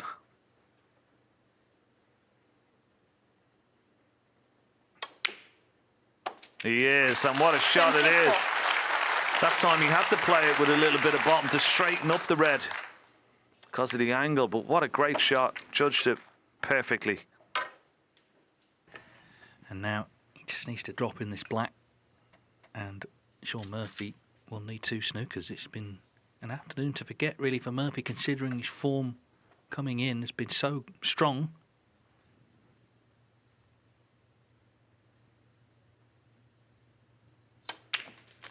In it goes.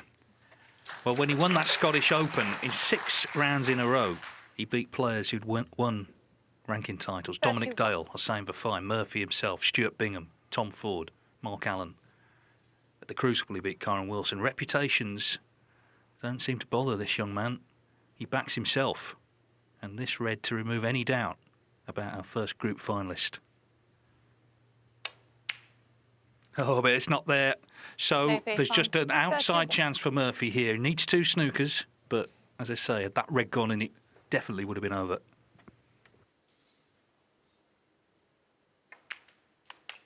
One. Well, you'd have to say the green is in a good position. If you can get up behind the yellow here. He could lay a nice snooker in behind the green. He's played this. Could have done with travelling just a little bit more. It would have been more straightforward. A little bit more difficult now. It's not getting in behind the green. It's where the yellow is going to finish. He's going to play a little cannon on the pink. Doesn't want the yellow to go in. Shawn Murphy, 8. When he's played it nicely. Good shot.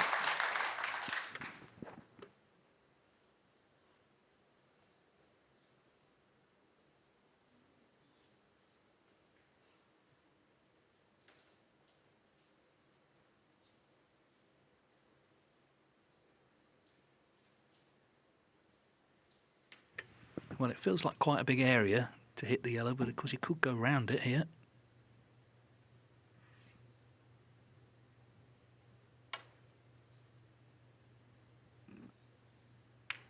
Or he could pot it. 2. Well, that surely is that now.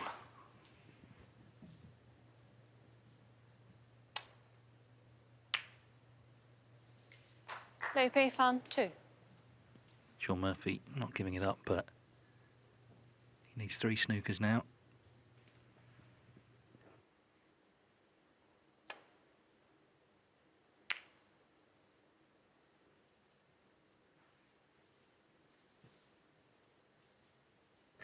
This is why snooker can be frustrating, because he's come in today, Shawn Murphy, feeling great, playing really well, in a good mood, off the table as well. Just hasn't produced the goods, hasn't scored. Top of the centuries for the season, but his highest break today just 48. And Leipzig fan has been positive, he's gone for his shots, hasn't shown any signs of nerves.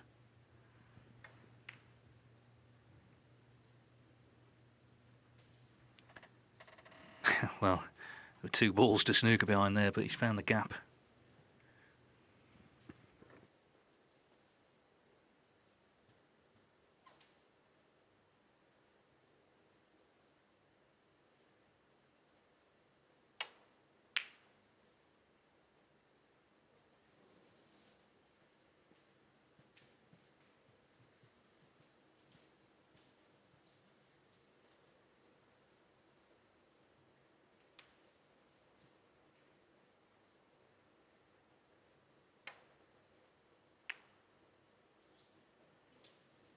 Got to be a handshake, hasn't it? He's left the green over the pocket. So Leipzig fan, on his debut in the Champion of Champions, is our first group finalist. A terrific performance from him to beat Shawn Murphy, the Masters and British Open champion, 4-1.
And Le Pei Fan is into tonight's group final in this opening day of the Champion of Champions. A solid display against the in-form Shawn Murphy, 90% live pot success, decent safety, and we even spotted a couple of potential hot shots in there too. Murphy, uncharacteristically, just struggling to build any meaningful breaks this afternoon. Neil and Stephen with me to pick through this one. Neil, what do you make of Le Pei Fan? He certainly seems to have brought his A-game to Leicester. Yeah, we shouldn't be surprised how good he is. I mean, a lot of us thought Murphy would win that match because how he's been playing. But, you know, he'd beaten him when he won in Scotland. He's a big match player. He went to the Crucible and beat the champion on the first day. You know, you can't do any of that unless you can play. His results this season don't tell me that he's playing brilliantly. I think he lost narrowly to Jintong in the international. But he's a player on the up. He's just a bit deceptive, I don't think people, you know, the way he cues under one eye. I think people haven't given him quite the... I was going to say respect he deserves. Shawn didn't disrespect him; he just lost to him. Yeah, I mean, listen, he came in a couple of times off the back of a mistake from Shawn Murphy. Maybe misjudged a shot. Maybe wasn't able to deliver. But he took every chance he got, didn't he, Le Pei Fan? Yeah, this was earlier, the first frame. So Shawn's he's in the groove. He's feeling good. He could have played for the blue, which was an easier shot. Decided to play for the black. Whether he had eyes on a 147, I don't know. There's no prize for one, so there's no real point in go for them at that stage. And then in a best of 7, when you're the top, the guy that's expected to win, if you don't stamp your authority early in the first frame, then you can put yourself under pressure. And then again, Shawn was in first. This brown, I mean, it shouldn't go in. I mean, that's absolute bucketry in them pockets. Shouldn't go in. But this is a shot playing sort of half as a safety shot. But it's a dangerous shot because if the blue doesn't go in, it hangs over the pocket, doesn't it? Yeah, but as you say, I mean, I suppose as you describe it, bucketry is a word I admire what we've used in I don't think it's ever been aired on the TV ever, that word. But look, I think you're right about a lot of things. There's no doubt about it. As we see some of the shots played here and we see some good Le Pei Fan, but I just want to talk over those a minute because I think you're right. If he plays on the blue, doesn't try and get the 147, he probably goes 1-0 up, doesn't he? Yeah. And now you let Le Pei Fan in. That was a fabulous shot. Yeah, he just grew and grew as the match went on, Le Pei Fan, because Shawn Murphy was making unforced errors that, easy balls that he's not been missing this season really. He left himself a high black there, Pei Fan. He got it again, and this was double. This was ultimately match ball. But yeah, he's one of those annoying type players. His cue ball's not great, He's all over the place with the cue ball at some stage, but he just keeps potting balls. And this was probably Shawn thought, well, that just sums up the day really. He's got him in a snooker and he's potted it. And this is the very end. The table wasn't. I didn't think the table was quite as quick as what you'd expect.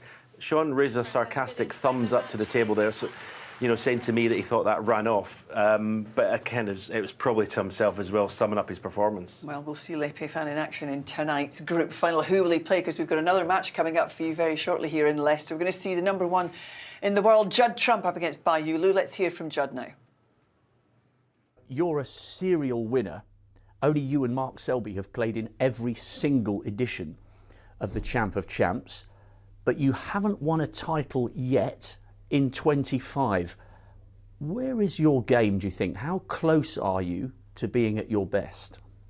I'm not as far as maybe some people think. I think I'm pretty close. I think it's taken some superb performances to beat me. Obviously, that one frame away against Jack, and then out in China as well. It took the eventual winner playing some of the best snooker of his life, and the same in a couple of other tournaments, really. So I'm not too disappointed with how I've played. I think as long as I keep putting the work in, keep playing how I play, there's enough tournaments to eventually be able to get one. And I had a look at the records. It's dating back to something like 2013 as the last calendar year where you didn't win a major title. You must be itching, especially after that epic against Jack. I don't think I'm quite as motivated as I was back then. I think I've won a lot of tournaments since then, and I turn up and I try my best all the time, but it's not something that I really lose any sleep over. I'm not that kind of person. So I'll keep going. There's a few more tournaments left this year. If it doesn't happen, then it's just more motivation for next year. Yeah, never write off Judd Trump. We'll see him in action after the break. It's the ace in the pack. facing two-time women's world champion Yulu. Stay with us.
Welcome back to the Mattioli Arena, where we're about to get our next live match underway. It's Judd Trump versus Yulu in their first ever meeting. Can the exciting Women's World Champion pull off the greatest of upsets against the world #1? Calling this one from the commentary box is Ellen McManus alongside Phil Yates. But first, here's Tahir Hajat to introduce the players. Welcome back to Leicester here at the sportsbet.io Champion of Champions. Lepe fan through to tonight's group final. Who will be sitting opposite him? Well, let's get our next players into the arena. Up first, back-to-back Women's World Champion. Let's hear it for Yulu.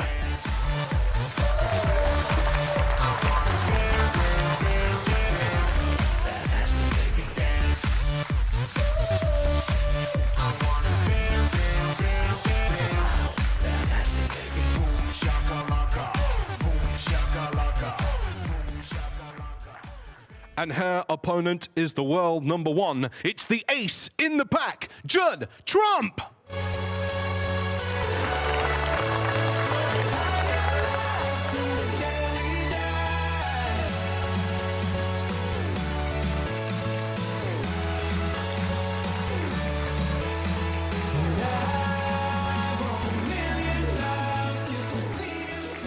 You want to call this? This is intriguing. You want to toss your call?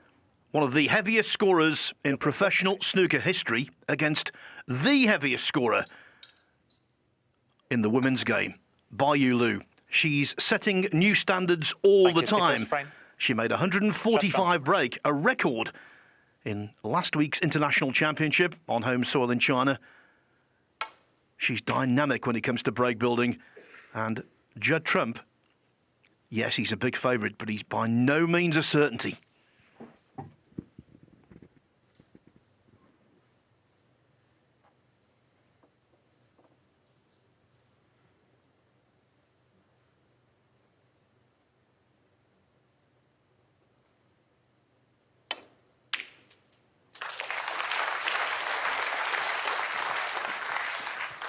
One.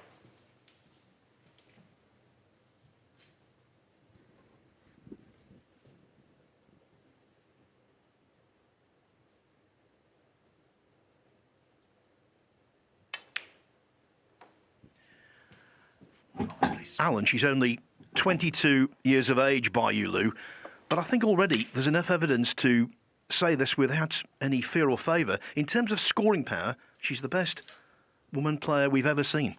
Yeah, absolutely. She is very good, very accomplished. And just looking through her recent results on the tour, she 7.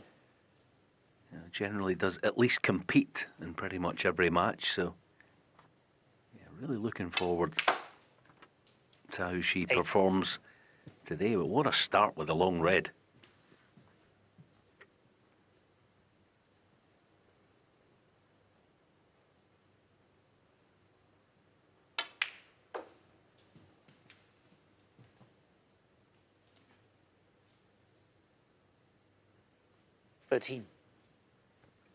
See how she handles having to use a bit of power.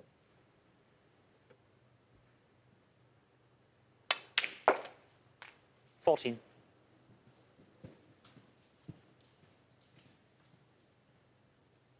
Yeah, good pot. Needs another.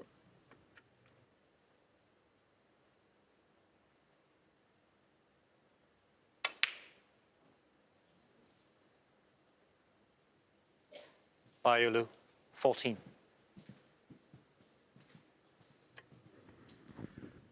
This is a massive occasion for Yulu, coming up against a member of the game's ultra elite. 1.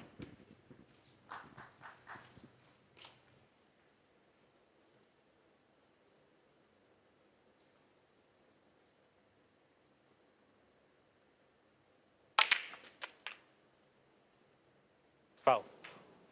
That's kind of the way that things have been going for Judd Trump just lately. I know he got to the final in Belfast a few weeks ago. But early on, the split conspiring against him.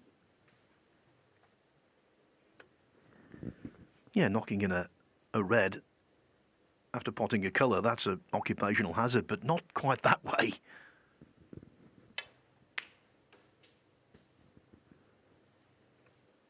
One.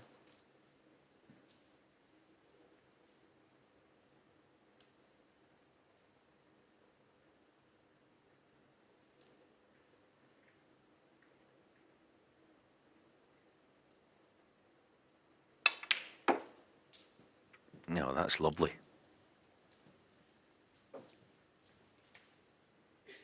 Played that perfectly. Yeah, the pot wasn't difficult, but terrific work on the cue ball. What I really like about Yulu's game, when she gets in close, you kind of, you know, any professional worth their salt, you fancy them scoring. Likewise Yulu, I like when she gets in close and gets her chances. Don't miss many easy ones.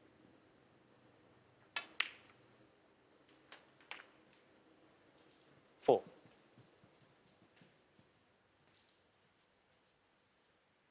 Now then, is she going to have to use a little bit of power here to contact the reds?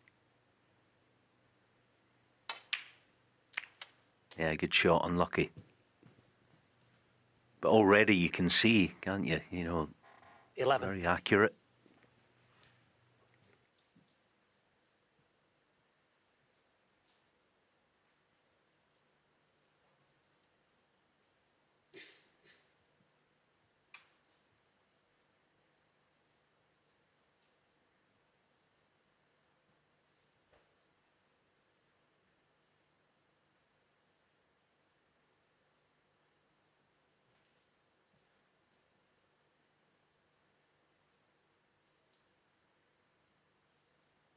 I don't know about this one because if the plant's not on, she's going to be inviting Judd to release the red by the baulk line and playing this shot. By Yulu. 11. That's if she got a good cue ball, and that's a poor one.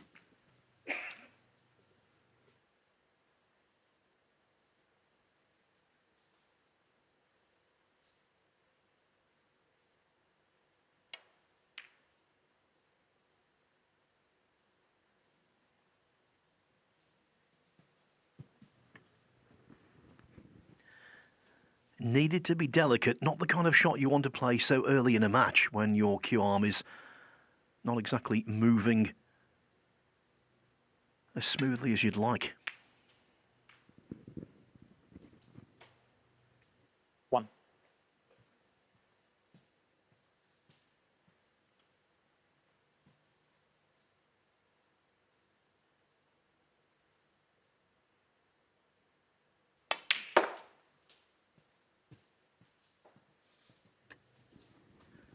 You're right, Alan, about her dependability when she's in amongst the balls by Yulu. In last year's UK Championship, she became the first female player to win 3 matches in the same world ranking event. 5. She played 4 matches in all, lost in the final qualifying round. In those 4 matches, she made 16 breaks of 50 or more.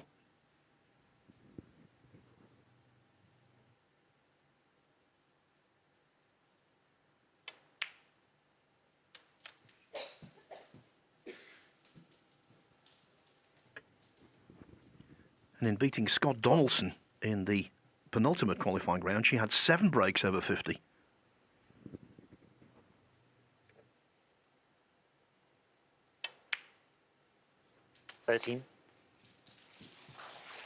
Yeah, even that as well, all right, just about wiped its feet on the way in, but she didn't overplay it and try to play the cue ball off a couple of cushions.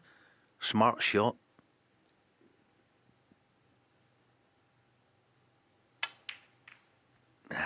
But not this time. So Judd, the door is still well ajar 13. now for the counter.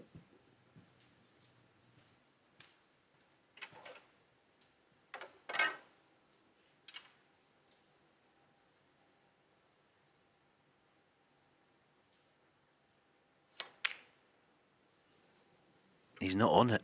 He just isn't.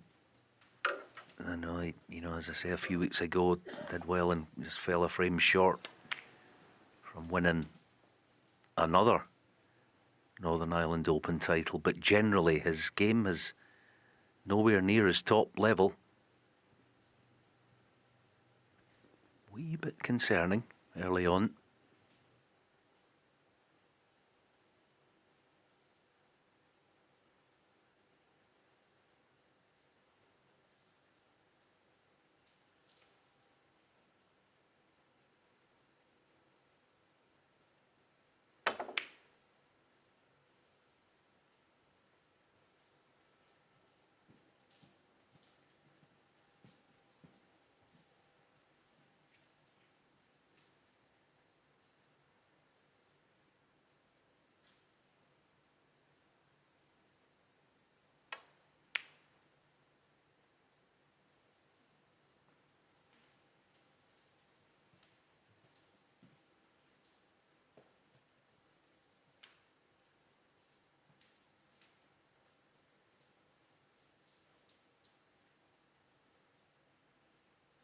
Yeah, whoever pots the next red is, well, it feels vital actually at the moment, doesn't it? You know, still plenty there for Judd.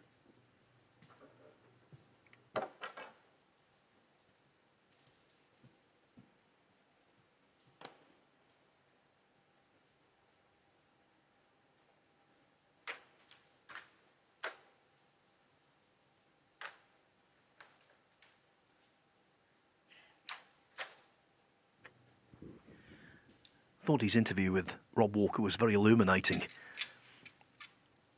Let me tell you, he badly wants to keep that record going of winning a tournament every calendar year.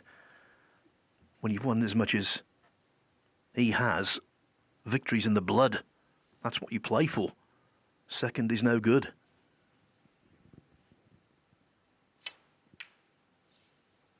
Thanks.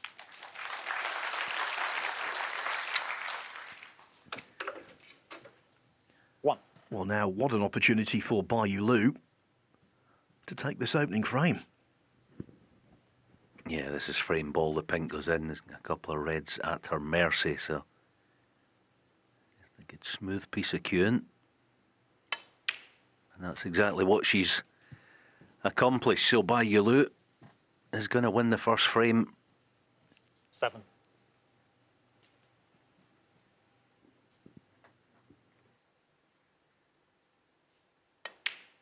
8.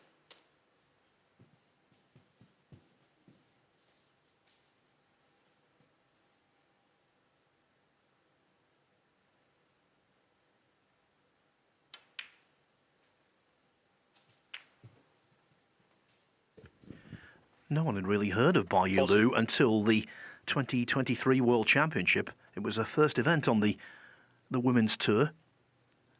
And what a debut it was. She beat Rhian Evans in the semi-finals before losing to Baipad Siripaporn in the final. The last 2 Women's World Championships have been won by the player at the table right now. And that's why she's here, representing women's snooker and in this first frame, making a really good job of it. 21.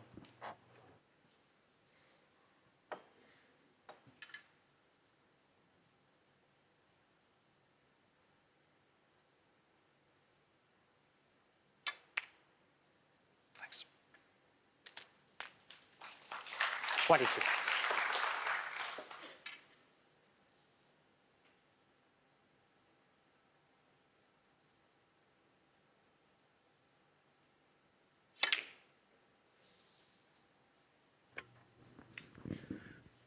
Missed the pink by a distance, but it mattered not. How about this? The first frame falls to Yulu. Is that the first seed planted towards a seismic result?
Thank you.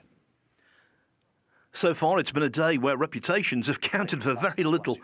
Indeed, Shawn Murphy, the former world champion, having a great season, had the opposite today. Not great at all, beaten 4-1 in our first opening round match by Lei Pei Fan. And now Bai Yulu leads the great Judd Trump 1-0.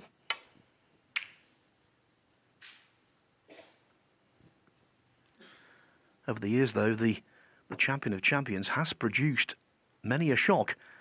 It was almost 10 years ago to the day when Murphy was beaten in the first round by 15-year-old Yan Bingtao.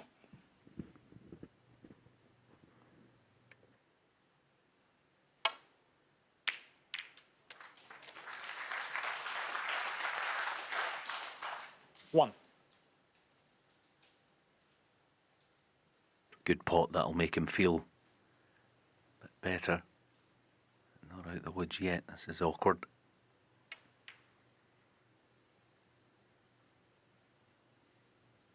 Shot Trump. 1.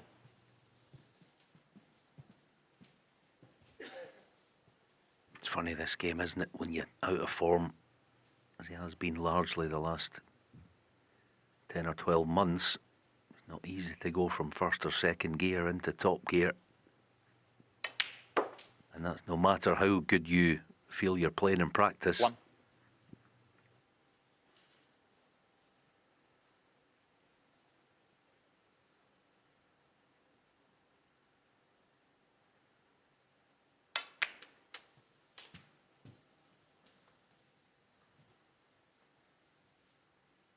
Eight.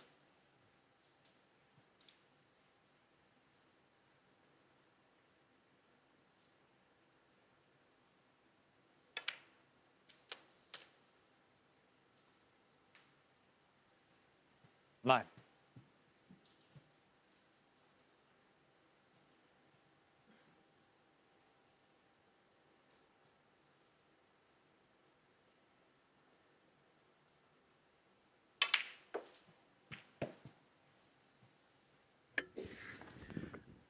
Technically, Alan, she's very good. 14. Everything fundamentally sound.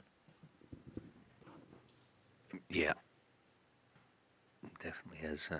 You can see as well it's been honed.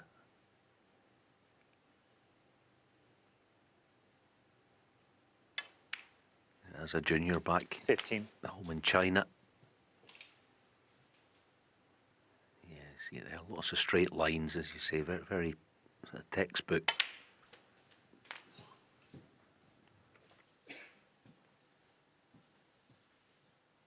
Now, just looking 22. at this, it looks like she can just roll this through with no pace if she wanted to. Going deep, though.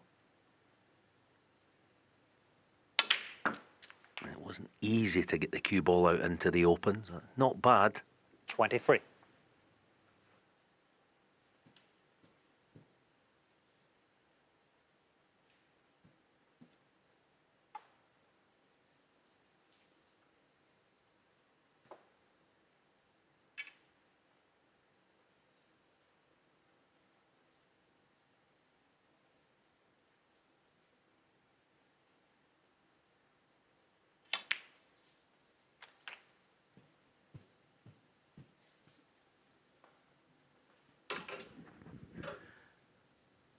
Caught out by the 30. pace of the table. I don't think it's a very fast table at the moment. Maybe a day one cloth and all that. But it's certainly fast compared with club conditions.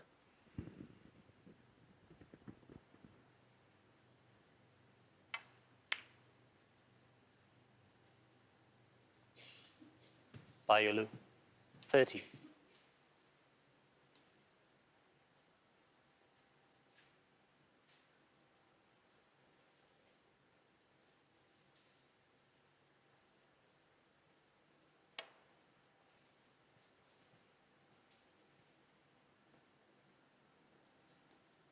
Evidence of exactly what you're saying, Bai Phil. Yulu full. Yep. Yeah, you're right.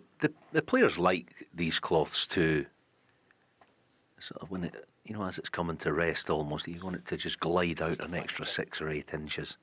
Not doing that, not yet. When it comes to ITV events, I always remember a World Grand Prix, I think it was. Our first match was Neil Robertson against Peter Ebdon, and the table played very slowly and it's dead, actually. Tiniest bit but as the week went on, it was fantastic. That's it, it's spot on. Thank you. Just got to inject a bit more pace in this because he won't be playing it a third time. That's better.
Foul by Yulu 4.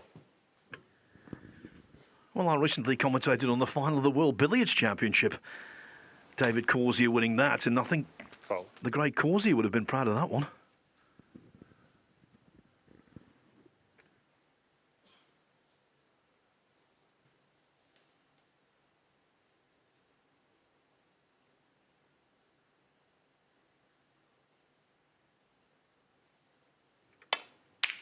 Oh, by Yulu, be proud of that one. Not absolutely middled, but she's looking very good. The other thing doesn't look remotely phased about the occasion or who she's playing against. Ah. Yeah, that's kind of now what Judd's looking for, an easy starter. Can we figure out what that is, please? Yeah, and worse still, the black being over the pocket gives Trump the chance to maybe go into the bunch full-bloodedly and spread reds everywhere. Could that be a turning point? He needs to get his hand on the table, needs to get going. 1.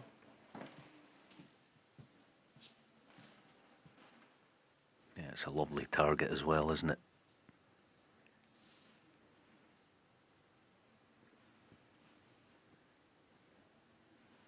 Just more than medium pace.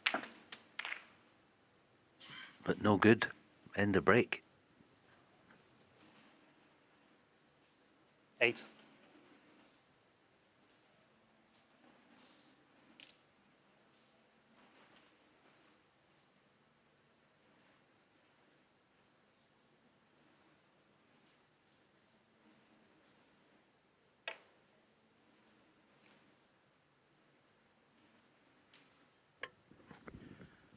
Totally ineffective. 8. Very poor.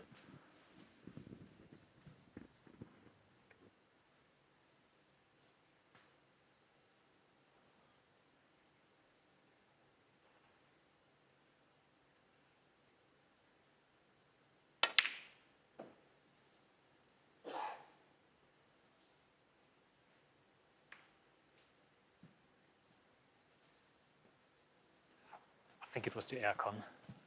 Hopefully switched off. There was a light that just I just thought, I just shot that. I imagined that, yeah. Yeah. I think there might have been some noise in the arena. Marcel Lecourt, our referee, is investigating. I just want to speak to the lightning guys to make sure that they're aware of it. Yeah, Judd actually just said to Marcel it was about a light that sort of flickered. Marcel's just going to have a word with the lighting guys to make sure all is as should be. Yeah, I think originally Marcel thought he was complaining about noise because he said he thought it was the air conditioning at the Mattioli, but whatever. Trump took his time to come to the table.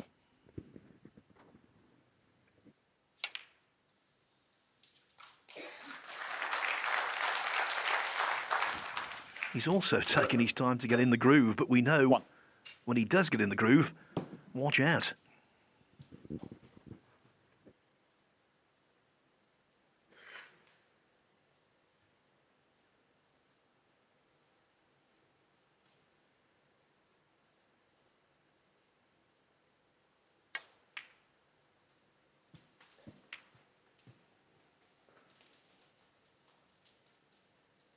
Six.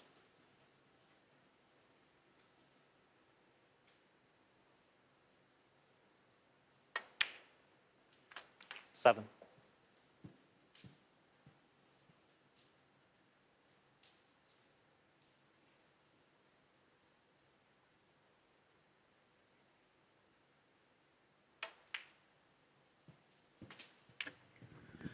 Alan, without wishing to be overly dramatic, I think this is a very important visit for Trump.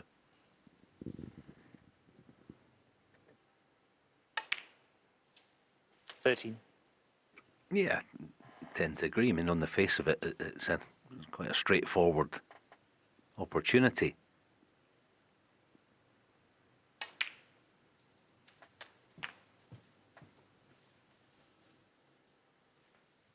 Just kind of taking his time, almost stalking his way around the table, just making sure.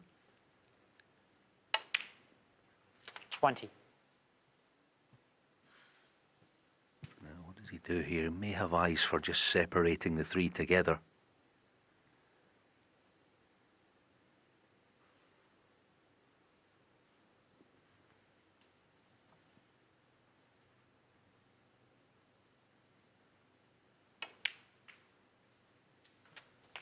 Nicely judged.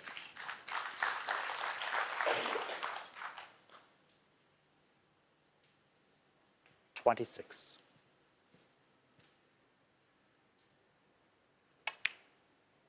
$27.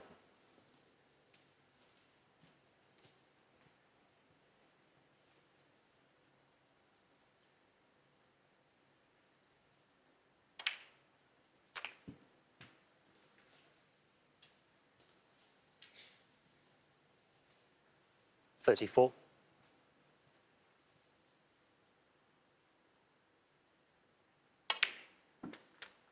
$35.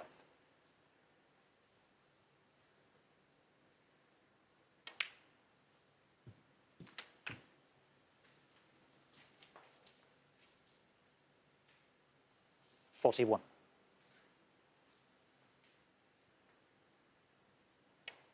The one thing Trump will always have, regardless of 42. General form, is the bread and butter, which this visit has been.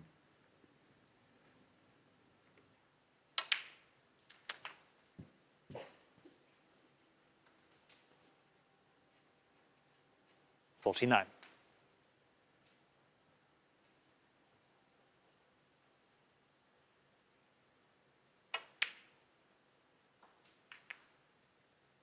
$50. But again, it's gone a wee bit awkward. Still needs at least 2, maybe even 3 more pots. Gonna mind the green with his cue ball. No. Just not with it. Judge from 50.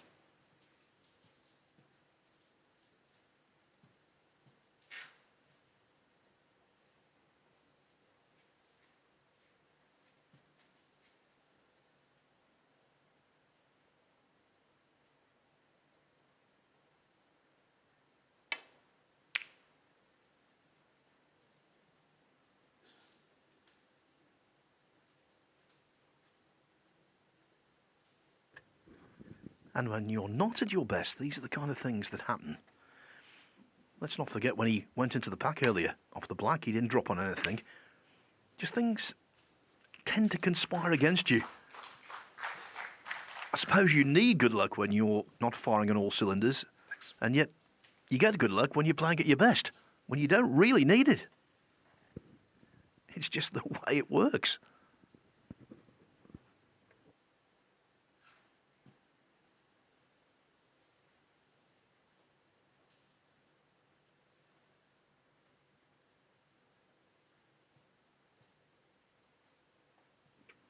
It's one of those that, on the face of it, it's not that difficult to hit, but if you were to miss it, it'd probably be a free ball waiting. So you've got to play this with pace and trust to luck.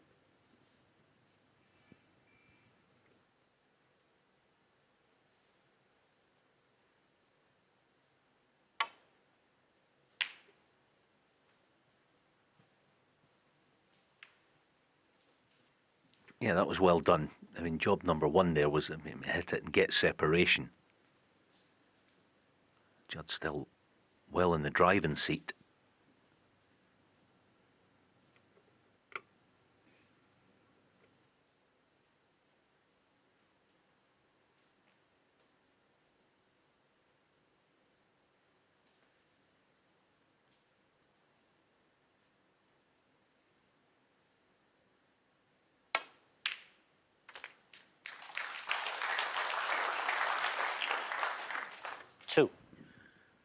The disappearance of the yellow means Trump only needs the green. This is frame ball.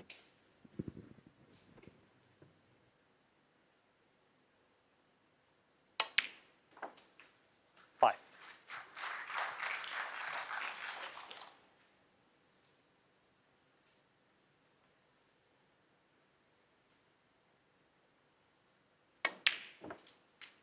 Nine. He won't be feeling good, but he'll be feeling better.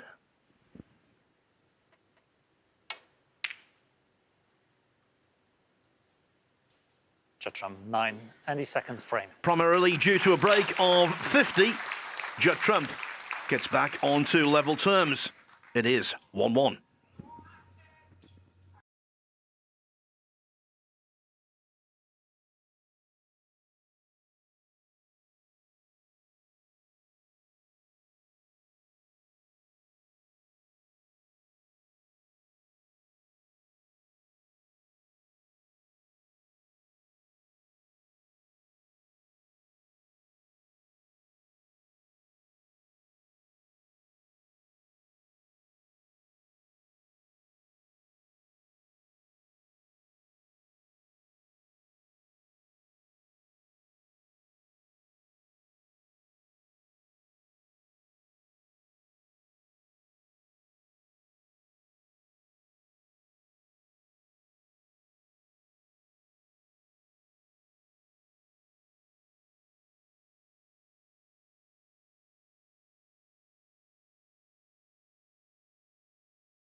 What an interesting start to the champion of champions of 2025.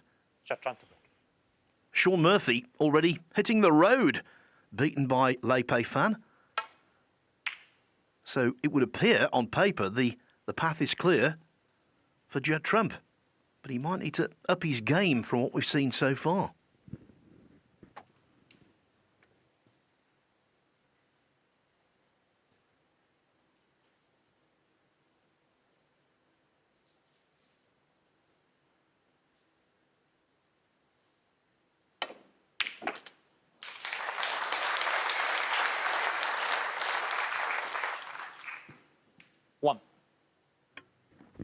Similar, Alan, to the first frame, and I think after a pot like that, she deserved a favourable kiss.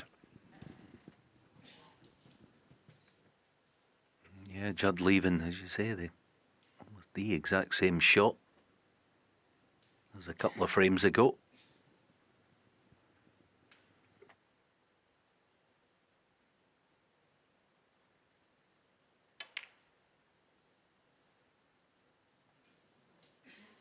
Yulu, 1. So the black in frame 2, the Rye smile because she's missed the brown there. These are balls she does not normally miss.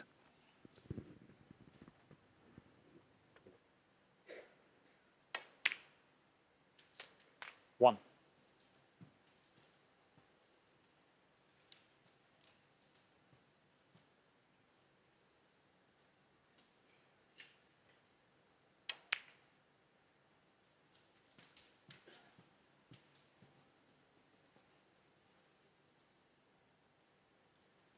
Seven. Now the gentle cannon on the red full ball would do. Thanks. Well, luckily he 8. got almost in some sense a double kiss off the red to be decent on this black. But he obviously can't hold it without going in and out of balk, so avoid the balk colours round the houses.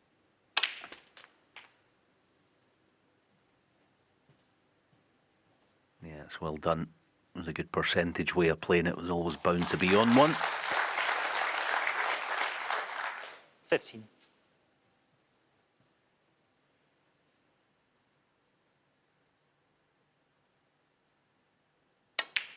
$16.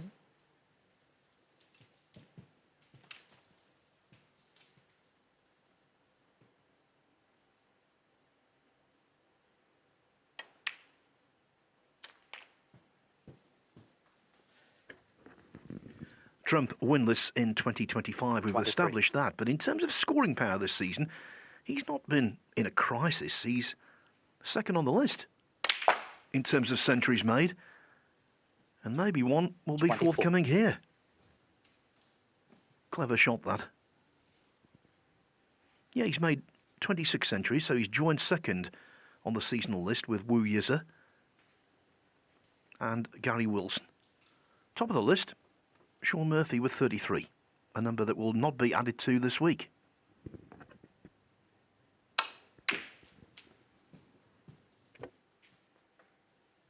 Yeah, Judd, he wiped his hand on the bedcloth earlier just to feel for temperature, the heaters. And all that. He feels it's playing that, it's that touch heavy.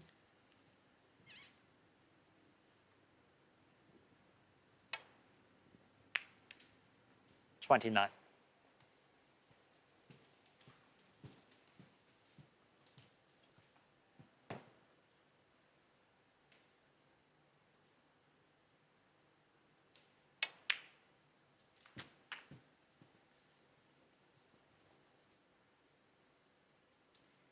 $36.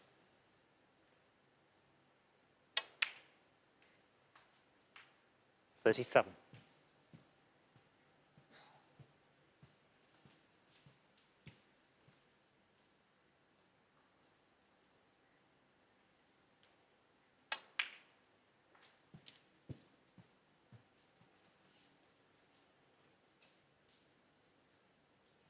$42.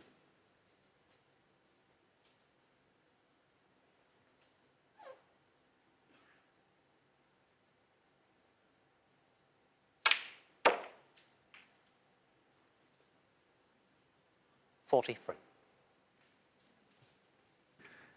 Yeah, good split, good aggressive shot, but always was trusting to luck with his cue ball. Now, the black to right middle against a fellow top player, I don't think he'd be entertaining.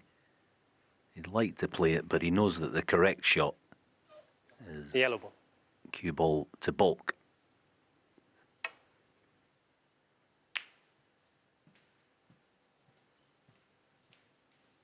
Chacham 43.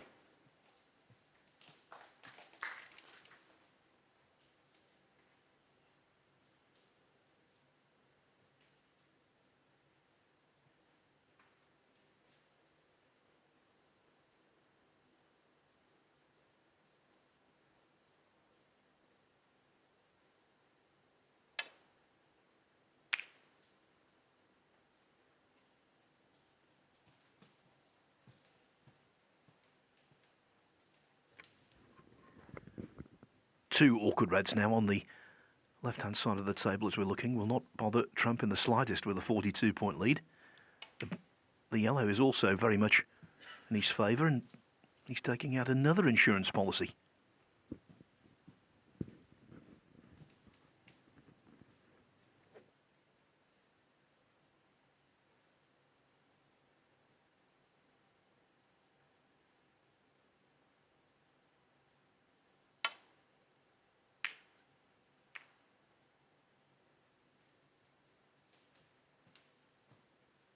Yeah, I'll fancy this plant now, Judd.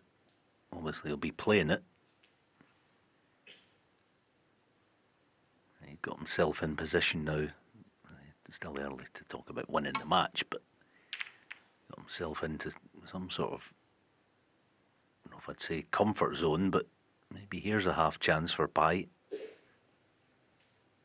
But Judd, being the match player he is always looking to just shove one or two reds out of commission to make the job that bit more difficult.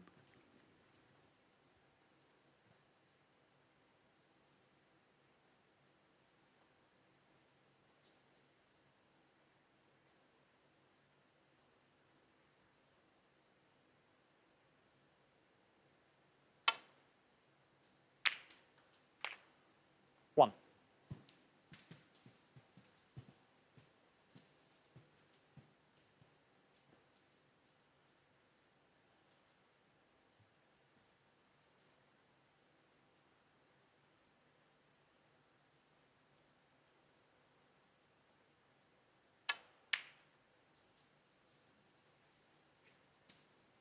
Yulu.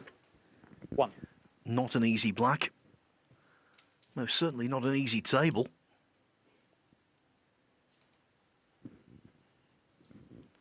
The remaining reds, bar one, horrible.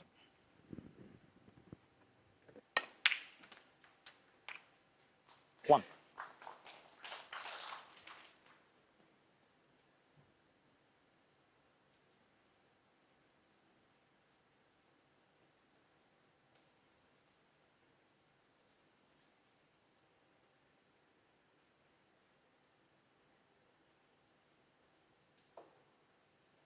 Yeah, the plant is makeable.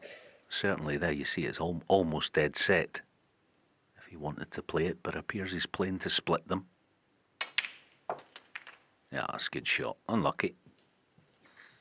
Played it exactly as planned. Just about cuttable. Five.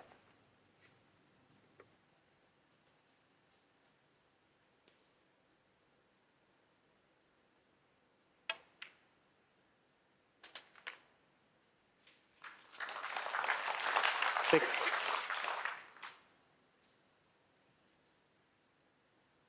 So cannon both reds at the same time. Yeah, not quite, so a bit more to do, but 11. Without being full of rhythm and, well, form. At least that's easy in the ascendancy.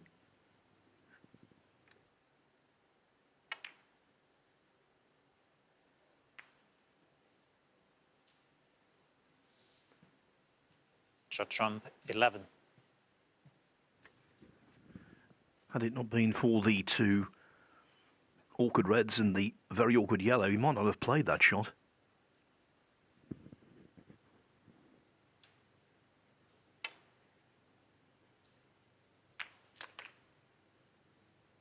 One.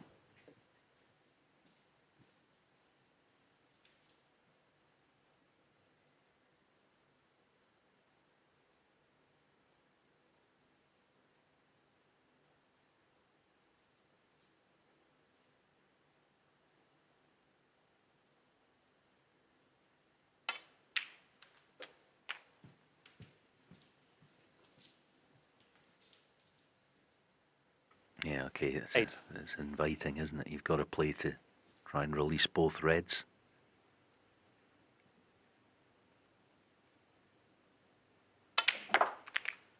Yeah, good shot. Needs a big bounce. 9. Not quite.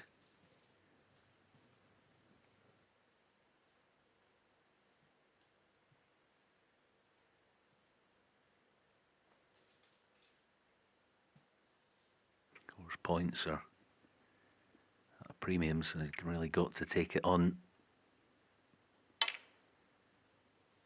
Shot. Very good.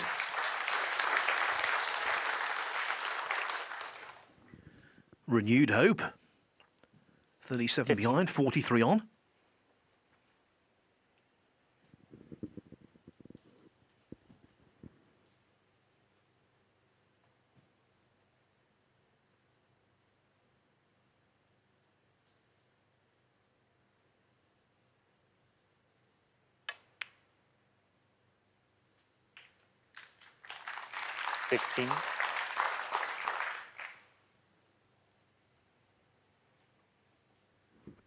Looking at the scoreboard, she can afford a brown if she feels it's providing value.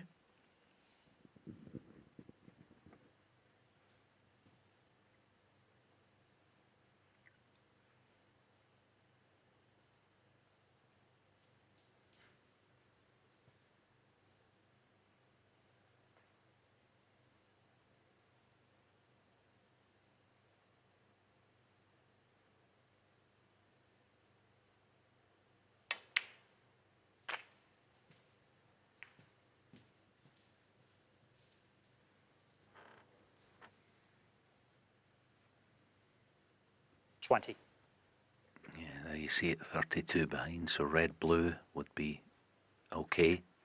And there's definite value in this because you can just about control the cue ball for blue or pink.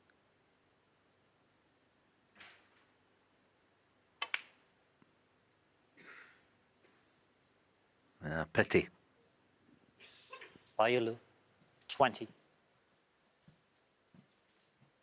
Only thing there, just by it, I'd like to have seen her get the butt in the air, butt of the cue in the air, and hold for blue. And blue could possibly have released the yellow.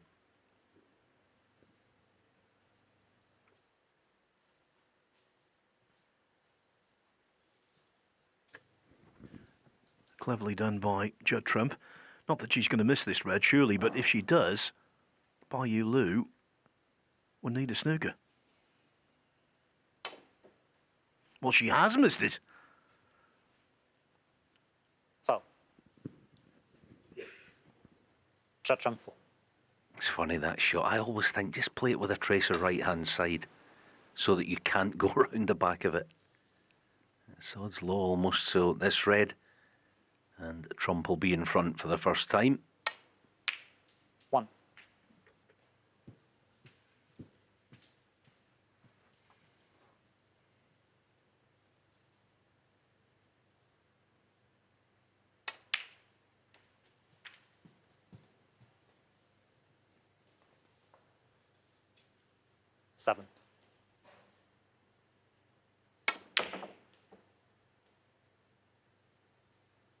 Seven. And the third frame. Needing multiple snookers, Yulu concedes. Judd Trump, after losing the first frame, will be delighted with the scoreline, but not how it's been arrived at.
Trump not pulling up any trees at the Mattioli Arena in this Champion of Champions on day one.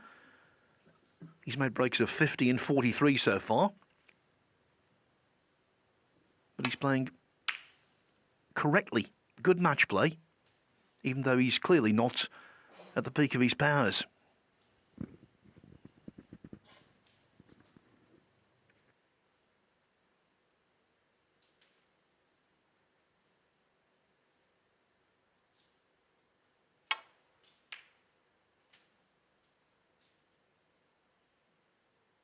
Foul. By Yulu, 4. He's a player, Alan, who makes the game look preposterously easy very often. But I think for him right now, it's much more difficult than normal for a variety of reasons, one of which is that the snooker gods seem to have turned their nose up at him.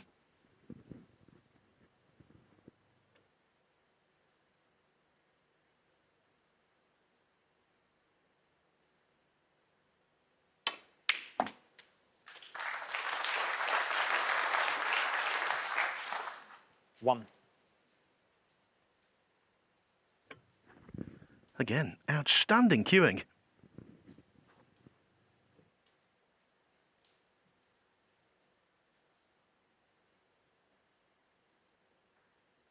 Yeah, nothing wrong with the execution of the vast majority of shots. Just the odd time the finer points of the game are letting by down.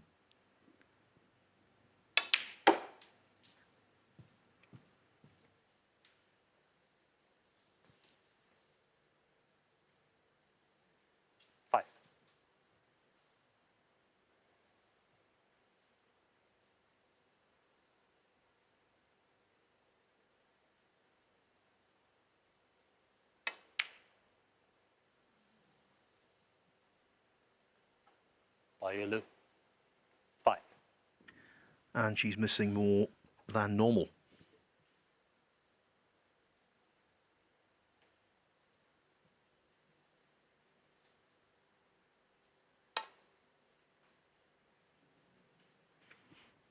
Just grazed the red. The thinnest of contacts.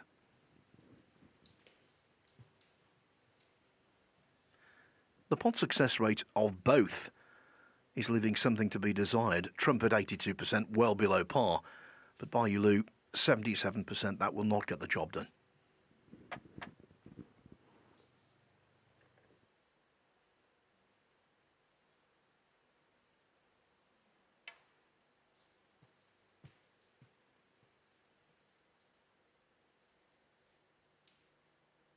Foul in Mr. Trump, 4.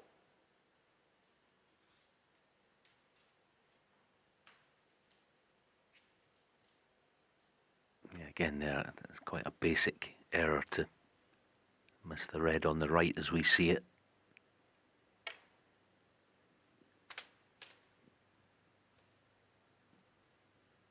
One.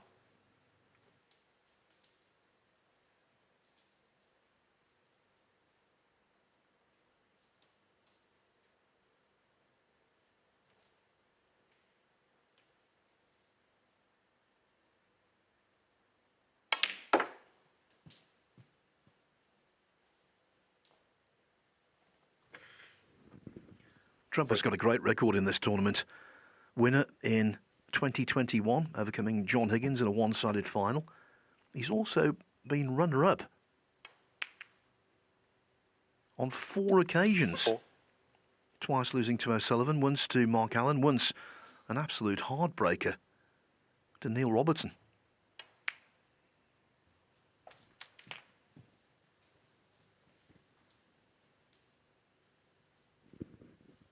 $11.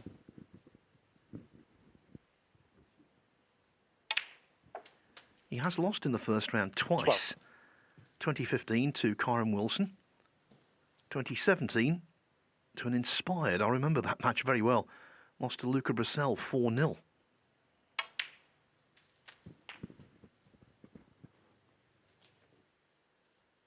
$19.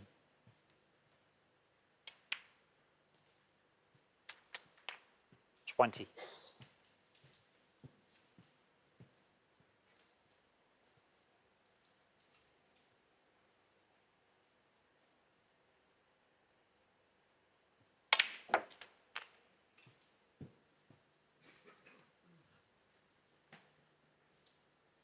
27.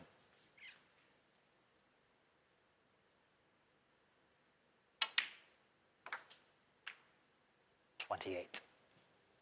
Again, John stopping in his tracks, not getting the spin on the cue ball that he's playing for.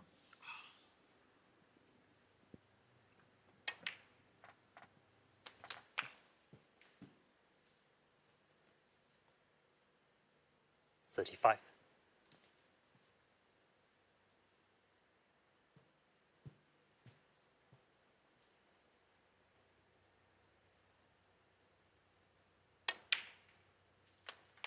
36.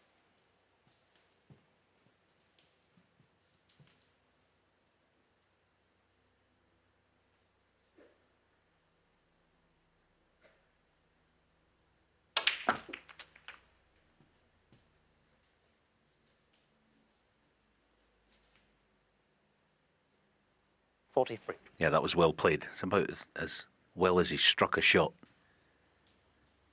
so far this afternoon.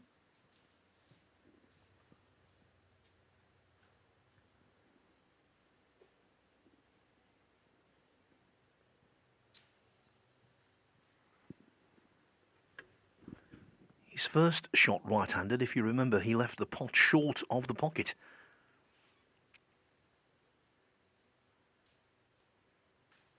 The bridge hand there didn't look exactly sturdy.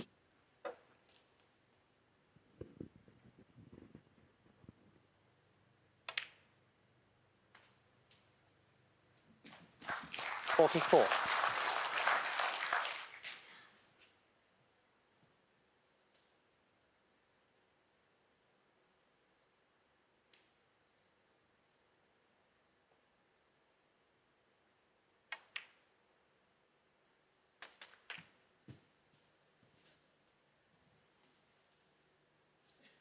51.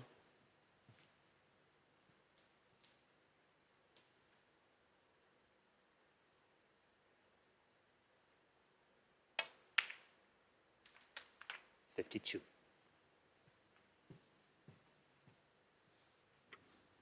Yeah, again, stopped in his tracks now. Does he have the confidence to play the straight pink? The far corner. No, it's right middle. Left middle, sorry. Yeah, that's a good piece of timing. Indeed it was, and it should be a frame winner.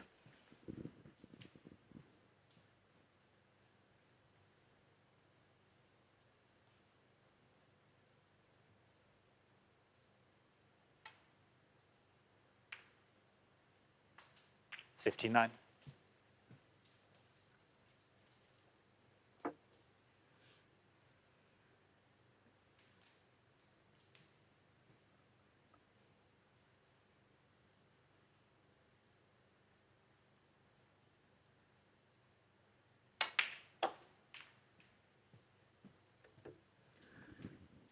59 in front, 59 on the table, 64. but a straightforward red coming up.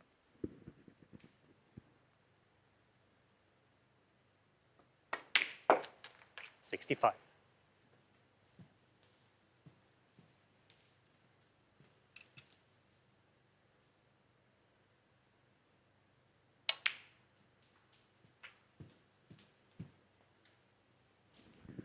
'This is more like it, Alan. 71.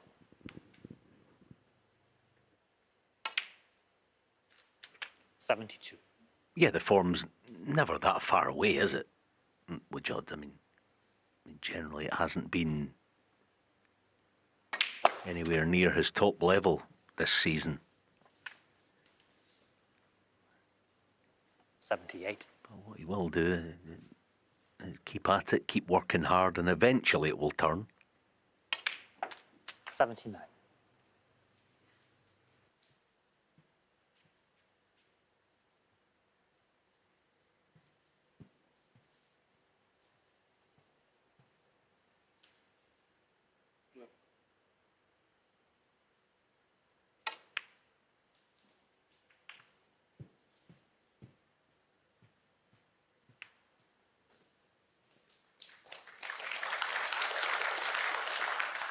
84.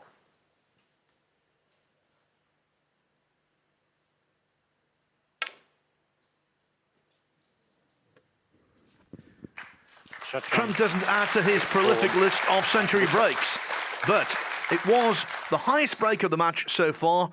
He's 3-1 ahead after something of a rocky start.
Thank you. It's the 5th frame.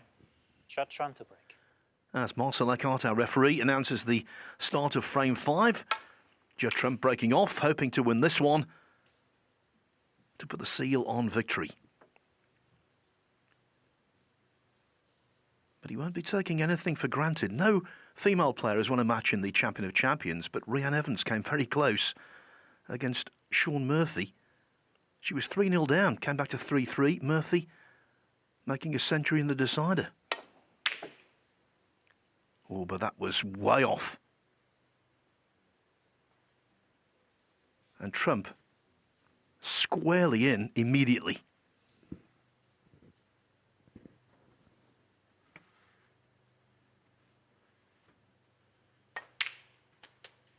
One.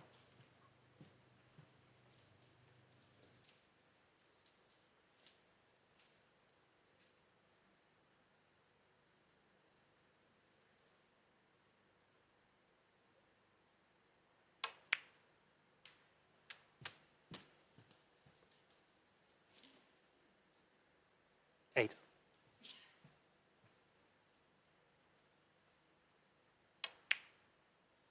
Nine.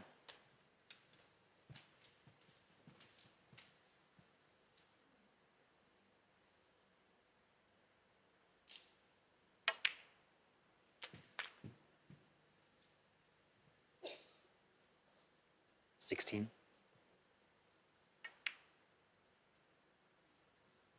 17.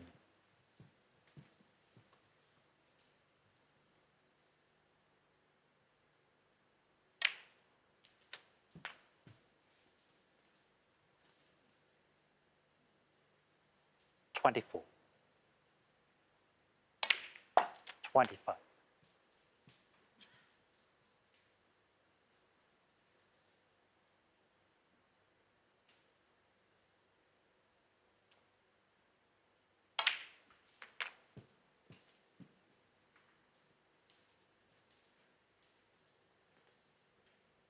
Again, the cue ball just stopping. 32. And its track's just about on it.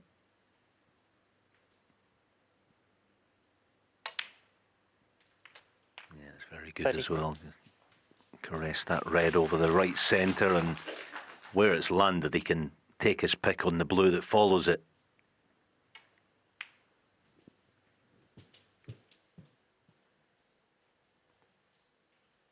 If he plays on the high blue. He's got to 38. inject a wee bit more pace to get the height on the cue ball. You see that? 39. Yeah, cue ball just doesn't quite bite back as he would have liked. So perhaps this will be 2 cushions with pace.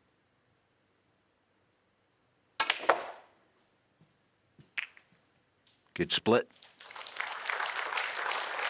But not a great result, barring 44. possibly a plant. Having a look at it, but has to be made. Made it was. Good shot.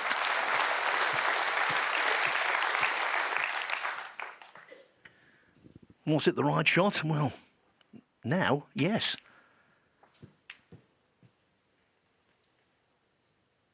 Finally, we're seeing some flow.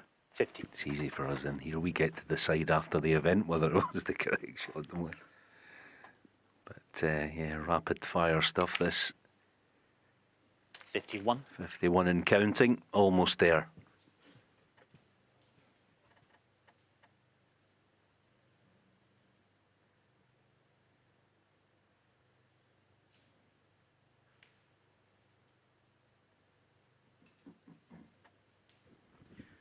And given the unique format here, it would be to Trump's advantage to win this match as quickly as possible, to give himself some time off between now and his quarter-final, his group final against Lepe Fan this evening. 57.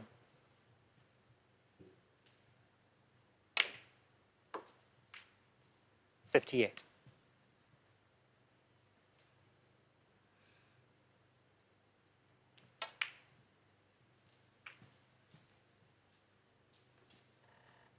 So just red colour for 63. a place in the group final this evening. It's been a performance, not vintage, far from it. But he has grown into it. 64. And a win's a win, as they say. Just 5 minutes this frame. Yulu missed a red from distance by a distance, and Trump has done the rest.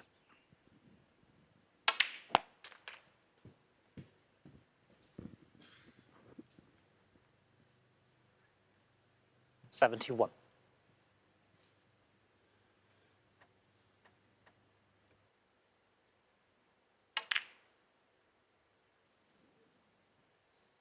Trump, 71. Couldn't quite judge that plant, and so he won't finish off for the century.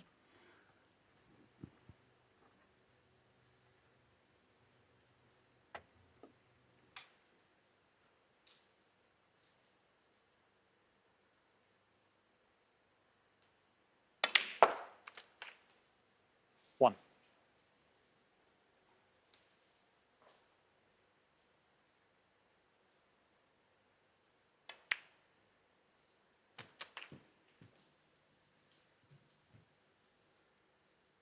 Eight.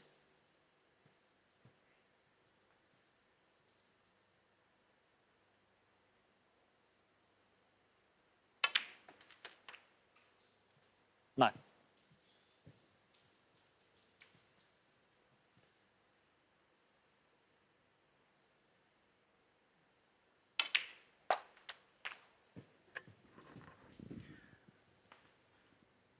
Through the course of snooker history, we've seen players make breaks of 80 and 78 and lose frames. 17. Can't imagine Trump will lose this one, but you never quite can tell.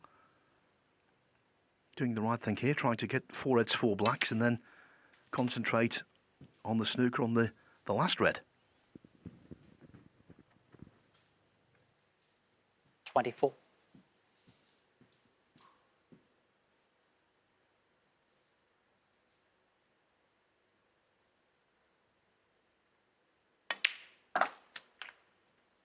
$25.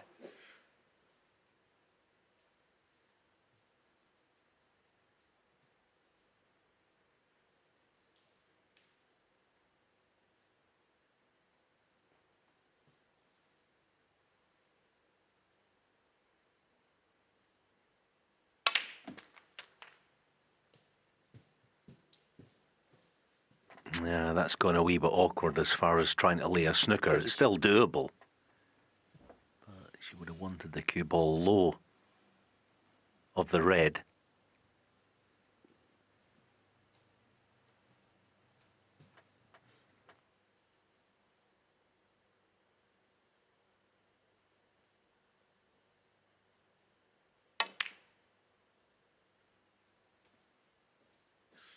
Yulu, 32. Now, does Judd have an outside edge of the red? Because if he doesn't, it's a difficult hit and there's a free ball waiting. Oh, has he got just the outside edge of it?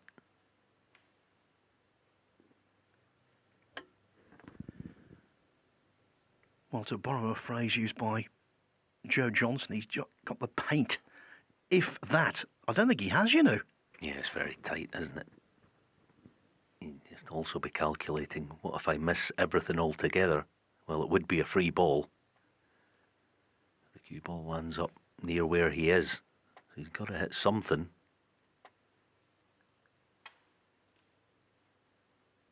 Clever way of playing it. Foul. No free ball. Yulu, 4. But it was well done, wasn't it, to get the snooker?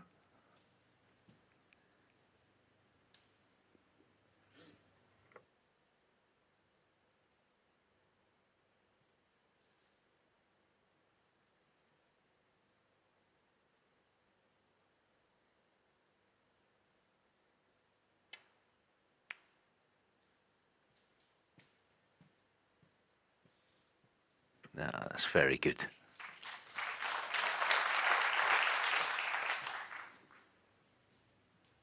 It's one of those ones when you're 35 behind, just ask the question if you can. There you go. Foul and a miss. Yulu, 5. Now, miscalled. What does Yulu do? Does she fancy potting this red? Worth bearing in mind, she does need a colour with it.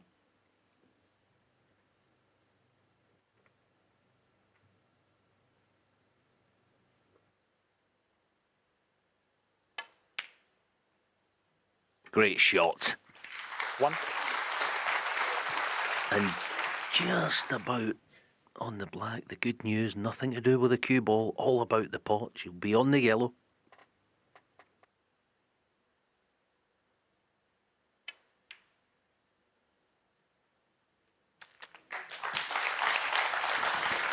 And the most concerning aspect for Trump, there's nothing you would consider awkward. OK, the blue's off its spot, but it's in open play.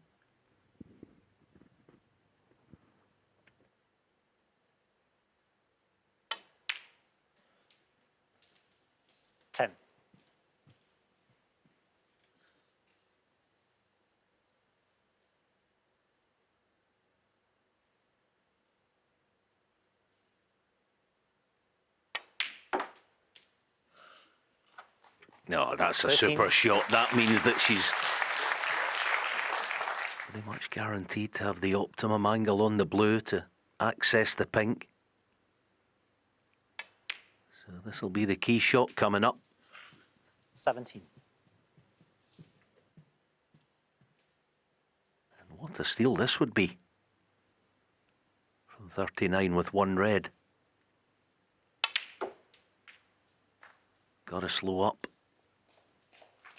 22. Not perfect.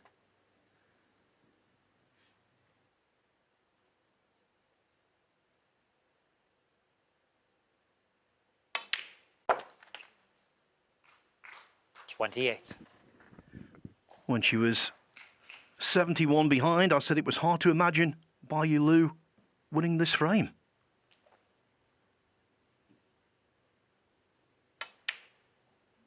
Oh, she did all the hard work and almost turned imagination into reality, and she could still win it. Yeah, every credit, generous round of applause. That was a terrific effort, but she wasn't perfect on the pink. Just couldn't quite get right in behind the black off the spot. That's good defence from Judd.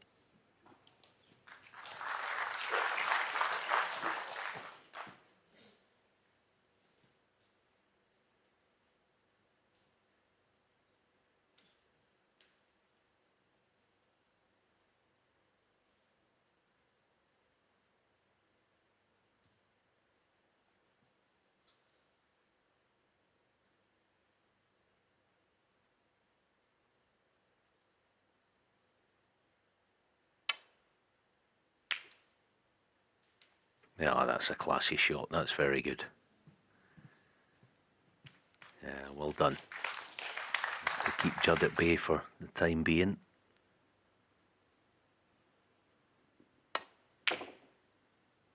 Oh, and that's a mistake. All right, this isn't going to be an easy black to attempt, but it's a chance if she wants to take it.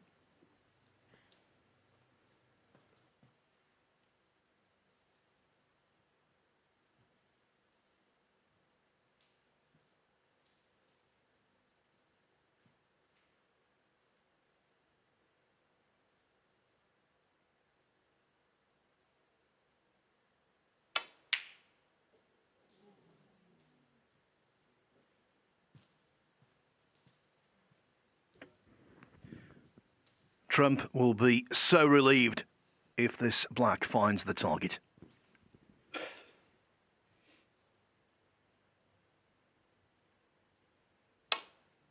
Seven. The frame. And good match. In the end, the ace in the pack trumps the Queen of Snooker. Tonight now, he wants to be king against Lei Pei Fan in the group final. 4-1, the final score.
Judd Trump is into tonight's final 4-1. The scoreline over Bai Yulu doesn't tell the full story of this one. A thoroughly entertaining match, and the Women's World Champion came ever so close to winning that vital fifth frame. However, it's Trump who goes through. 89 pot success, low for the world #1. However, he's done enough and will face Lei Pei Fan in tonight's group final. And alongside me, Ken and Stephen. Good to see you, Ken Doherty, joining us for the first time this afternoon, although I know you enjoyed being in comms earlier.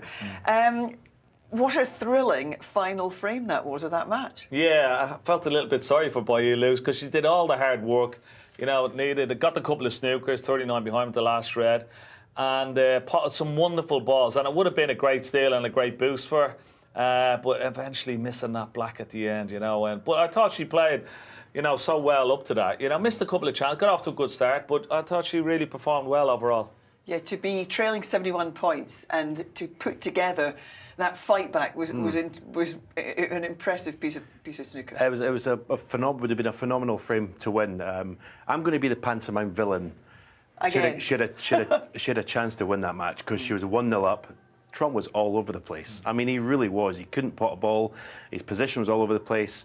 And Yulu had a great 3 or 4 chances to go 2-0 up. And then who knows what might have happened. But it's all a learning process, obviously. She was disappointed in the mistakes she made. But yeah, that last frame was what an effort and what a shame to miss the black off a spot, because to get back into that frame was awesome. Let's pick our way through this one then, Ken. You picked out some of the key shots. Yeah, I mean, she started off really well. I mean, you know, she got off to a good start, looked really settled. You know, that was a lovely shot. Nice kiss on the red, nice pink into the left centre as well. And she has got a wonderful cue action, hasn't she? I mean, she looks really good on the shot. She hits the ball lovely, knocks in some good long pots. I like the. I mean, there's her average shot time. I mean, that was a weak effort at the black there. But the 22 seconds of shot, she gets on with it, and there's no hesitation. She picks the aggressive shot. She fully commits to it. Okay, she made mistakes, but we keep saying she's in this arena where she's not used to playing against the world #1. It's not easy, but. Yeah, what I like is she decides on the shot quite quickly and gets down. Whether she misses or not, she fully commits. Yeah. Still making a little smile. They're still making unforced errors, which, if she's going to grow in the game and start to compete at this level, those are the things that cost you. Unforced errors, the easy mistakes. I always say it's the easy shots that let you down. You know, you can't let the world #1 start to get a bit of confidence, and he started to play quite well actually at the end, Judd. Yeah, he started to find a little bit of rhythm, you know, and got a little bit more confident. Always the first day, you know, the table can be a little bit sluggish and it needs to sort of settle in. And once it's settled in, but this was the miss, you know, as you see, he's 71 ahead there. It looks like the match is over. But she gets him in a couple of great snookers, and this is another one here. He's trying to swerve around the brown, widen the angle, misses it, and a miss is called. But once again, as Stephen was saying, she's very confident in her potting ability. Took this red on. Played a beautiful green here off 2 cushions around for the brown, and there was some excellent ball striking in this break, wasn't it? I mean, everything was pure except this one, where obviously it's the final black. You know, you can get a little bit twitchy, but the ball striking is there. The shot selection is there. It's just those unforced errors that Yulu's got to learn not to produce against this level of opponent. Exactly, and also it's, you know, for her to be playing in the TV table. Yeah. In these circumstances, in this arena, it's you know, it's an unusual set. It is, and it's a learning process for her as well. You know, and you know, we always say you always remember the bad experience to help you build your game and come back stronger. You know, and she'll remember a few of the bad misses there because but overall, I think, you know, there's lots of signs for great improvement, and she's learning her trade all the time. Let's hear what Judd Trump had to make of it then. He was the winner this afternoon. He's been talking to Rob Walker. Judd, through to the group final, but what a spirited performance from Yulu. Yeah, I mean, she started off good. She had a few chances, just missed a couple of balls. So, yeah, in the end, I didn't have to work that hard for my chances, but yeah, it was a good win. Would have been a good dish for her had she not missed the black there at the end to pull one back. She's shown some good glimpses of form this season, had the breaker 145 at the International Championship. She's a quality player. Yeah, I mean, they're all improving. So I've practiced a lot with Onyee in Hong Kong, and I played her recently, and she played good against me as well. So their long potting is all very good. It's just about maybe just cutting out the simple mistakes, really. I think they're just learning to play on the big stage in front of the big players. So, but all their levels are definitely rising from where they were maybe like 5 years ago. And on to tonight, Lee Pei Fan played some magnificent snooker against another informed player this year, Shawn Murphy. He's a dangerous opponent tonight. Yeah, I mean, everyone in this tournament's dangerous, so everyone's won something, and yeah, I mean, every game is pretty much a 50-50, so go out there, try and raise my level a little bit and see what happens. See you soon. Thanks. Cheers. I don't know, it's fair to say quietly satisfied there, Judd Trump? I think he will, yeah. I mean, he's sort of... he'll be disappointed he hasn't got his hands on a trophy yet, but, you know, there's certainly signs over the last couple of months that he's getting back to somewhere near his best form. And, yeah, he's bound to pick up a trophy very, very soon, I think. Interesting to hear the world number one say, playing someone who's outside the top 32, saying it's a 50-50. I mean, that's quite strange for me. I mean, Judd's got to go out there and stamp his authority and win that match tonight. I'm sure he's thinking more than what he's actually saying. But yeah, he's got a tough match tonight with Lee Pei Fan. He's not afraid of the big guns. We've had a big afternoon of snooker here. We've got more snooker coming this evening, and when we come back after the break, we'll reflect on this earlier match today. Of course, Shawn Murphy going out to Lee Pei Fan. We'll get more reaction to that one, and we'll hear from Shawn after the break.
England with one goal in mind. That's the kind of magic that Thomas Tuchel craves. There was never any doubt. England are marching towards the World Cup once again. It's another professional performance from the Three Lions. England are untouchable. Group K conquered. England seal a place at the World Cup with 2 qualifiers to spare. England are in action this week with a double-header of World Cup qualifiers. First up, Thomas Tuchel's side look to maintain their perfect record against Serbia. That's coming up on Thursday at 7 o'clock on ITV1 and STV. And on Sunday, the Three Lions travel to face Albania in their final group match. You can catch that from 4 o'clock on ITV1 and STV. And over the next fortnight, we'll also be showing 5-time World Cup winners Brazil's upcoming friendlies. First up on Saturday, they face Senegal at the Emirates Stadium. That's live from 3:45 on ITV4. Following that, the South Americans continue to fine-tune their star-studded squad against Tunisia. That's coming up next Tuesday on ITV4 from 7:15. Earlier today, here in Leicester, on the opening day of the Champion of Champions, we saw the Masters champion Shawn Murphy up against Lei Pei-Fan. Pei-Fan went through 4-1. After the match, this is what Shawn Murphy had to say to Rob Walker. I have to say, whilst I'm here, you know, I always pride myself on conducting myself as professionally as I possibly can. Try and treat the game with an incredible amount of respect. I think the way I've been treated by Matchroom in this tournament is nothing short of despicable. To find out in a tournament where they handpick the draw and they handpick the groups, to find out that I was playing today, halfway through a 36-hour marathon journey home from China, just 48 hours ago. There were 3 other players in this tournament who weren't even in China last week. For me to be thrown out first today is nothing short of despicable. I think they've covered themselves in a huge embarrassment by treating me with such disrespect. Was there any chance of that becoming two-way dialogue? Were you able to clarify where you were when you were told it was Monday? Did you feel you had any opportunity to come back on that at all? None whatsoever. In fact, I only found out today at breakfast that I was playing first at 1 o'clock. So poor has been the communication. And I'm shocked. You know, I've been used to Matchroom being a well-run organisation since I've started working with them as a young boy 30 years ago. The way they've treated me in this event with the formatting is extremely unprofessional, and I'm very disappointed in them. I guess you're looking at the scenario where Stephen Maguire made the semis and has a couple of days still to go, and John Higgins made the final against Wu Yiza, finished runner-up, and he's playing towards the end of the week. That's your real beef here. Oh no, my beef is certainly not with anyone else. My beef is that with Mark Williams, Mark Allen, and Alfie Burden weren't even in China. Matchroom totally handpicked this event. They had no need to pick the draws and make the formats the way they did. They could have put those 3 in a group with somebody else who wasn't in China as long as the rest of us, and they could have played today. They should have been playing today. It's made a total mockery of the event and an embarrassment of me, and that my reputation is something I take extremely seriously. You know, having been in the country not 24 hours before I find myself in a hotel here last night in Leicester, not knowing what day it is or where I am or what clothes I'm wearing or anything, and to be expected to come out and perform like a professional snooker player is a step too far. I'm extremely disappointed in them. Well, you very rarely speak out like this after a defeat. You're always very magnanimous when you finish runner-up in a match. Thank you for being so candid. Thank you. Well, we shared Shawn's comments there with Matchroom, and this was the response they gave us this afternoon. We spoke with Shawn after his match and completely understand his frustrations.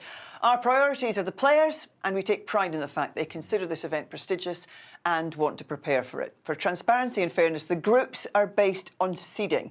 Scheduling is always a challenge every year, but we take on board the points and will always strive to improve for next year and the future. So, Ken and Stephen, let's just reflect on that.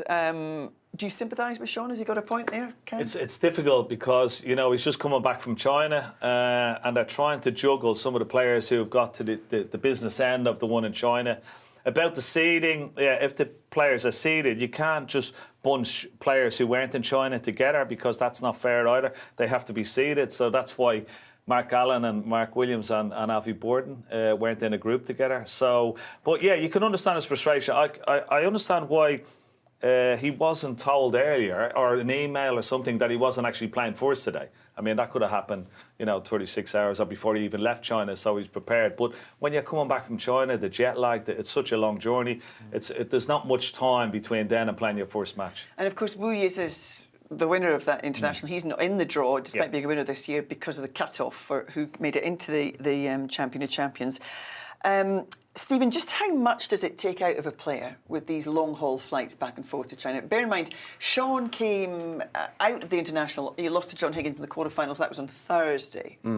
Yeah, I mean, listen, the travelling is not easy, but it's something that these top players have been doing year in, year out for the past 10, 15, 20 years. The schedule's got more congested, there's no doubt about it. I mean, we've had this problem at this tournament for a great many years, players turning up on as this tournament's starting, there's players still playing some of the times. What it takes out, I mean, the journey, listen, let's be honest, some players travel differently to the other players, so that what it takes out of you that is not the same. But listen, it's a problem that's always going to be there, and you just got to get on with it. I mean, Shawn missed some easy balls there, and I presume he would have come out with the same statement even if it had won this afternoon. I think it sounded like he would have done it anyway. But it's not easy, but it is what it is. And as Matchroom said, scheduling is something they take very seriously, and it can be problematic. The groups, if they're seeded, that's fine. Yeah. But Group 1 didn't play today. Group 2 doesn't play Tuesday. They can move the groups around, and of course John Higgins, who won at the who was in the final international, lost to Wu Yis in the final. He doesn't play till Thursday, so there is a little bit of wiggle room there, isn't there? There's a little bit of leeway, and that's what they're trying to accommodate those players who, get to the semi-final and the final out at the international championship. So the players from the quarterfinals down, they're going to probably have to play really early in the week, and there's the problem. There's always going to be someone that's not happy. Well, listen, Matchroom have listened, and Shawn, to be fair to him, he is the Masters champion. When he does talk, he often makes a lot of sense, and hopefully conversations will continue. One thing he did say earlier on in that interview was he paid great tribute to Lei Pei-Fan, who played ever so well to get into tonight's final. Of course, we'll see him in action against Judd Trump this evening. We'll be looking ahead to this group final and reflecting on his performance when we come back after the break.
Live darts to look forward to next week as the world's best players descend on Butland's Minehead for 3 days of top action. Reigning champion Luke Humphries begins his defence and his search for a third consecutive title. Coverage gets underway next Friday at 12:45 on ITV4. Should be great. OK, we're up and running here at the Champion of Champions. Tonight we'll see Judd Trump in action against Lei Pei Fan, who went through after beating Shawn Murphy in our opening match. Let's hear what Lei Pei Fan had to say. He's been speaking to Rob Walker. Lee, many congratulations. A fantastic performance against Shawn Murphy, who's already won a major title this season. Some of the balls you potted in that match were fantastic. Oh, thank you. Yeah, I feel so happy I can win this match because this is my first time play Champion of Champions. Yeah, I feel good. How special is it to be included in this tournament? Because it is only for winners, as you proved when you took that Scottish Open title, beating Shawn Murphy en route at the end of last year. Big moment, this. Yeah, it's very special tournament for me. I like to play with a top player because I can learn a lot from them. Yeah. Some of your long pots were fantastic today. You've got a great game. Yeah, I just want to relax, like practice. Yeah, I don't think too much, honestly. Well, it's great to have him here after that win in the Scottish Open. We talked about him beforehand. Breakthrough season for him, winning his first ranking title. How good do you think he can be? Well, I thought he played superbly well today. I mean, you know, he made some wonderful pressure pots, kept the breaks going, stole the first frame, then followed up with the second, and then when the line came, the winning line, you know, he didn't sort of balk at it. You know, he looked very confident, and some of the pots he pulled up were just tremendous. Yeah, there are so many amazing, talented young players coming through. Where do you think he sits among them? His game's got a bit to go in terms of cue ball control and things like that. And he lacks a little bit of finesse sometimes. But he's one of his biggest assets. He's not frightened of anyone. He goes out there and he looks like he fancies the job, whoever he's up against. And that's one of his, you know, as I say, his greatest asset. As I say, I'd like to see him sort of, you know, control the cue ball a little bit better, because a lot of times today he had to pot himself out of trouble. That doesn't always work.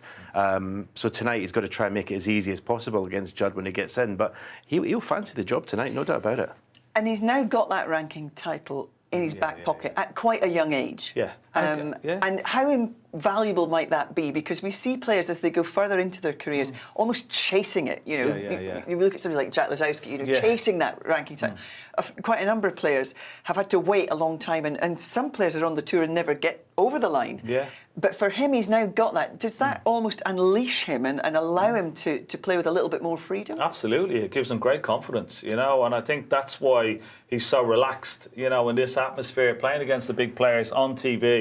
I mean, even when he won that title, the amount of players, the top players that he beat en route to winning that title was quite incredible when you consider that he was ranked down at 84 in the world as well. So, but he's improved a lot since then, and I think he's unleashed the shackles a little bit more freedom in his game. But Stephen is right; he needs a tighter cue ball to topple someone like Trump tonight. And I wonder what he would make of Judd Trump, the world #1, saying tonight, it's a bit of a 50-50, you know. He's the world ranked 31st, the highest he's been in the world rankings. He's going to be thinking, oh, I've got a good chance here. Absolutely, I think he'll be. We won't be able to wait to get out there tonight to have a go at the world #1 and all the success all these Chinese players are having. Sintong won the World Championship, Wu Yize winning last week. I think they're all on a crest of a wave and they're all taking confidence from each other. Good stuff. It's a great week here in Leicester at the Champion of Champions. Let's hear what Alan McManus has got to say about it. He's up in the practice room with Rob Walker. Thanks very much, Jill. I think one of the reasons this week is going to be so good, Al, is because this season has been fantastic. 9 different events, 9 different winners. I'm not sure we've ever had that before at the start of a season, have we? I'm sure we haven't. Yeah, I think we've had 7 or 8 going back a number of years, but I think it's the way that it's trending, and that's going to continue. I think the overall standard of the tour is getting to the stage where there are so many more players, you know, with a chance to win any event. And I know he had his reasons, which we've already spoken about, but the only player on the tour to have been in 2 finals this season, Shawn Murphy, has been knocked out. Nothing is predictable so far this season. No, and also I think that you're talking about Shawn, and rightly so. And he's played beautifully. He's played, you know, he didn't play terrible today. I was a little bit tired, as we heard earlier, but he's played well for the most part, and yet he's only been in a couple of finals and only winning one of them. Again, it's going to continue. Right. Let's look ahead to tomorrow. You were there in Belfast. We've got Jack Lisowski making his CFC debut tomorrow. What a moment, what a way to do it in a decider, and what a man to beat to win it, his best mate, Judd Trump. Was that one of the best moments you've witnessed in terms of emotion and friendship on a snooker table in Belfast? Yeah, definitely. I also, you know, I always hark back to the finals of the past with Jack, and I remember one against Judd, actually, where he lost in the end fairly comfortably, but I think he trailed 7-1, 7-2 at one stage, got himself back into the final. I thought that stood him in good stead, you know, what was it, 3 weeks ago, out there in Belfast. And I suspected he would get it done, almost because of the occasion, the crowd, the venue. Is such a brilliant tournament. I think that took the derry, for want of a better, away from Jack in some way, and he was able to think, I've got a match to win. Yes, it was edgy, especially early on and then in the last frame. But I thought he handled himself brilliantly, and it was a terrific atmosphere out there. And mentally, you can tell that he's changed, because he followed that up. I know he didn't win the International Championship. That was Wu Yiza. What a performance in the final against John Higgins. But earlier on in that event, Lisowski registered his first ever win over Ronnie. I think we're going to see some wonderful snooker from Lisowski this season. The arm will flow. There's nothing left to prove. Well, it's the one thing that we can't see in the game. You know, I study this game more than pretty much anyone, and we see what we see, and we can judge things. You can't judge what's going on up here. So, but we can assume that Jack going forward, and I think, isn't that, it's funny when it doesn't have a tag on him that says winner. It's in there. And that is why he's going to be better, I think. He's not going to win a bunch of tournaments. I don't think anyone is, actually. But going forward, he's going to feel within himself, oh, it's a tournament, I can win this. Oh, it's not that big a deal, really. And that's all you need sometimes, rather than all that thing. You know, that's what I used to feel. Great demonstration there from Alan McManus. And if we look ahead to Wednesday here, Mark Williams, the defending champion, Willow goes to Xi'an and becomes the oldest ranking event winner in history. Didn't say he was in good form all week. It should have been Murphy's title, and Willow's still doing it, flourishing into his 50s. He says he spends more time on the golf course, but I think he's still very much at the peak of his powers. I think so. I think also just the collective standard. We talk about the maximums that we might get to talking about that have happened this season. We're almost at a record number. But when you think of the centuries that are being made, and again, it used to be almost saved for the top players that would make the maximums. It's not like that way anymore. You know, players down the ranks will make them. Then you've got, as far as tournament winners, you're going to get players further down the ranks can win a tournament. It's almost the same thing. You've got the maximums and then tournament winners. And because there's loads of them, there's going to be more of the other. And do you think, overall, what we've witnessed so far this season indicates that the standards have never been higher? Yeah. The problem with standard, I think, as a top player down the years, let's take the 92 lads. They've been that much better than everyone else. But at some stage, the rest of the tour is going to develop and improve on the back of watching what those guys are doing. And that's what we're beginning to see. There's now a mindset on the tour, even in the mid-ranking players, when I get in, I need to make 80. Nothing else will do. Long gone are the days of I make 40 and run and chip around. That's not going to win tournaments anymore. So the fact that the serial winners down the last 10 or 20 years have done that, everyone else has now watched it and thought, right, OK, I better be part of that club. Otherwise, I'm not going to even be a professional. And that's why it's so difficult to win now. Great stuff. Thanks very much, Al. Jill, we have got a brilliant week to unfold, and we have no idea who's going to win it on Sunday. But that is the very essence of live sport. Bring it all on here in Leicester. Great stuff up there in the practice room. It is fascinating to look ahead to what's going to happen this week. And, of course, Karen Wilson up against Jack Lisowski. Let's have a word on that one, as the guys did up there in the practice room, Ken, because what an emotional win for Jack Lisowski in Belfast. It all came flooding out.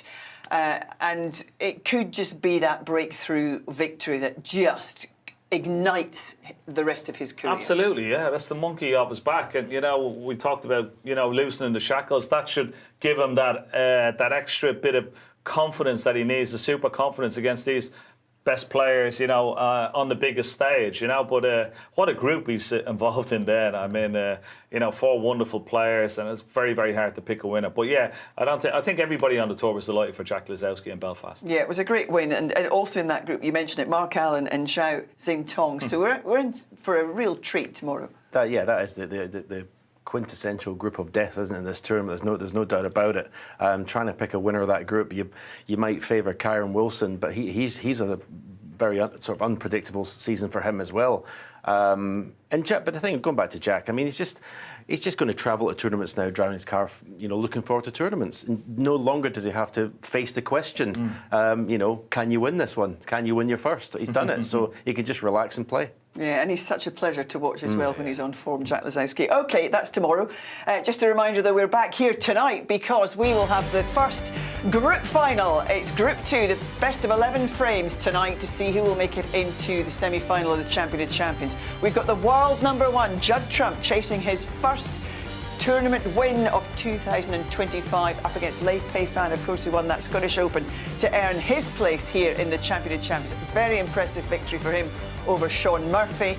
Judd Trump, of course, with his win over Yulu. We're here at 6:45 on ITV4 for the first big group final of this year's Champion of Champions. We'll see you very soon here on ITV4. Bye-bye.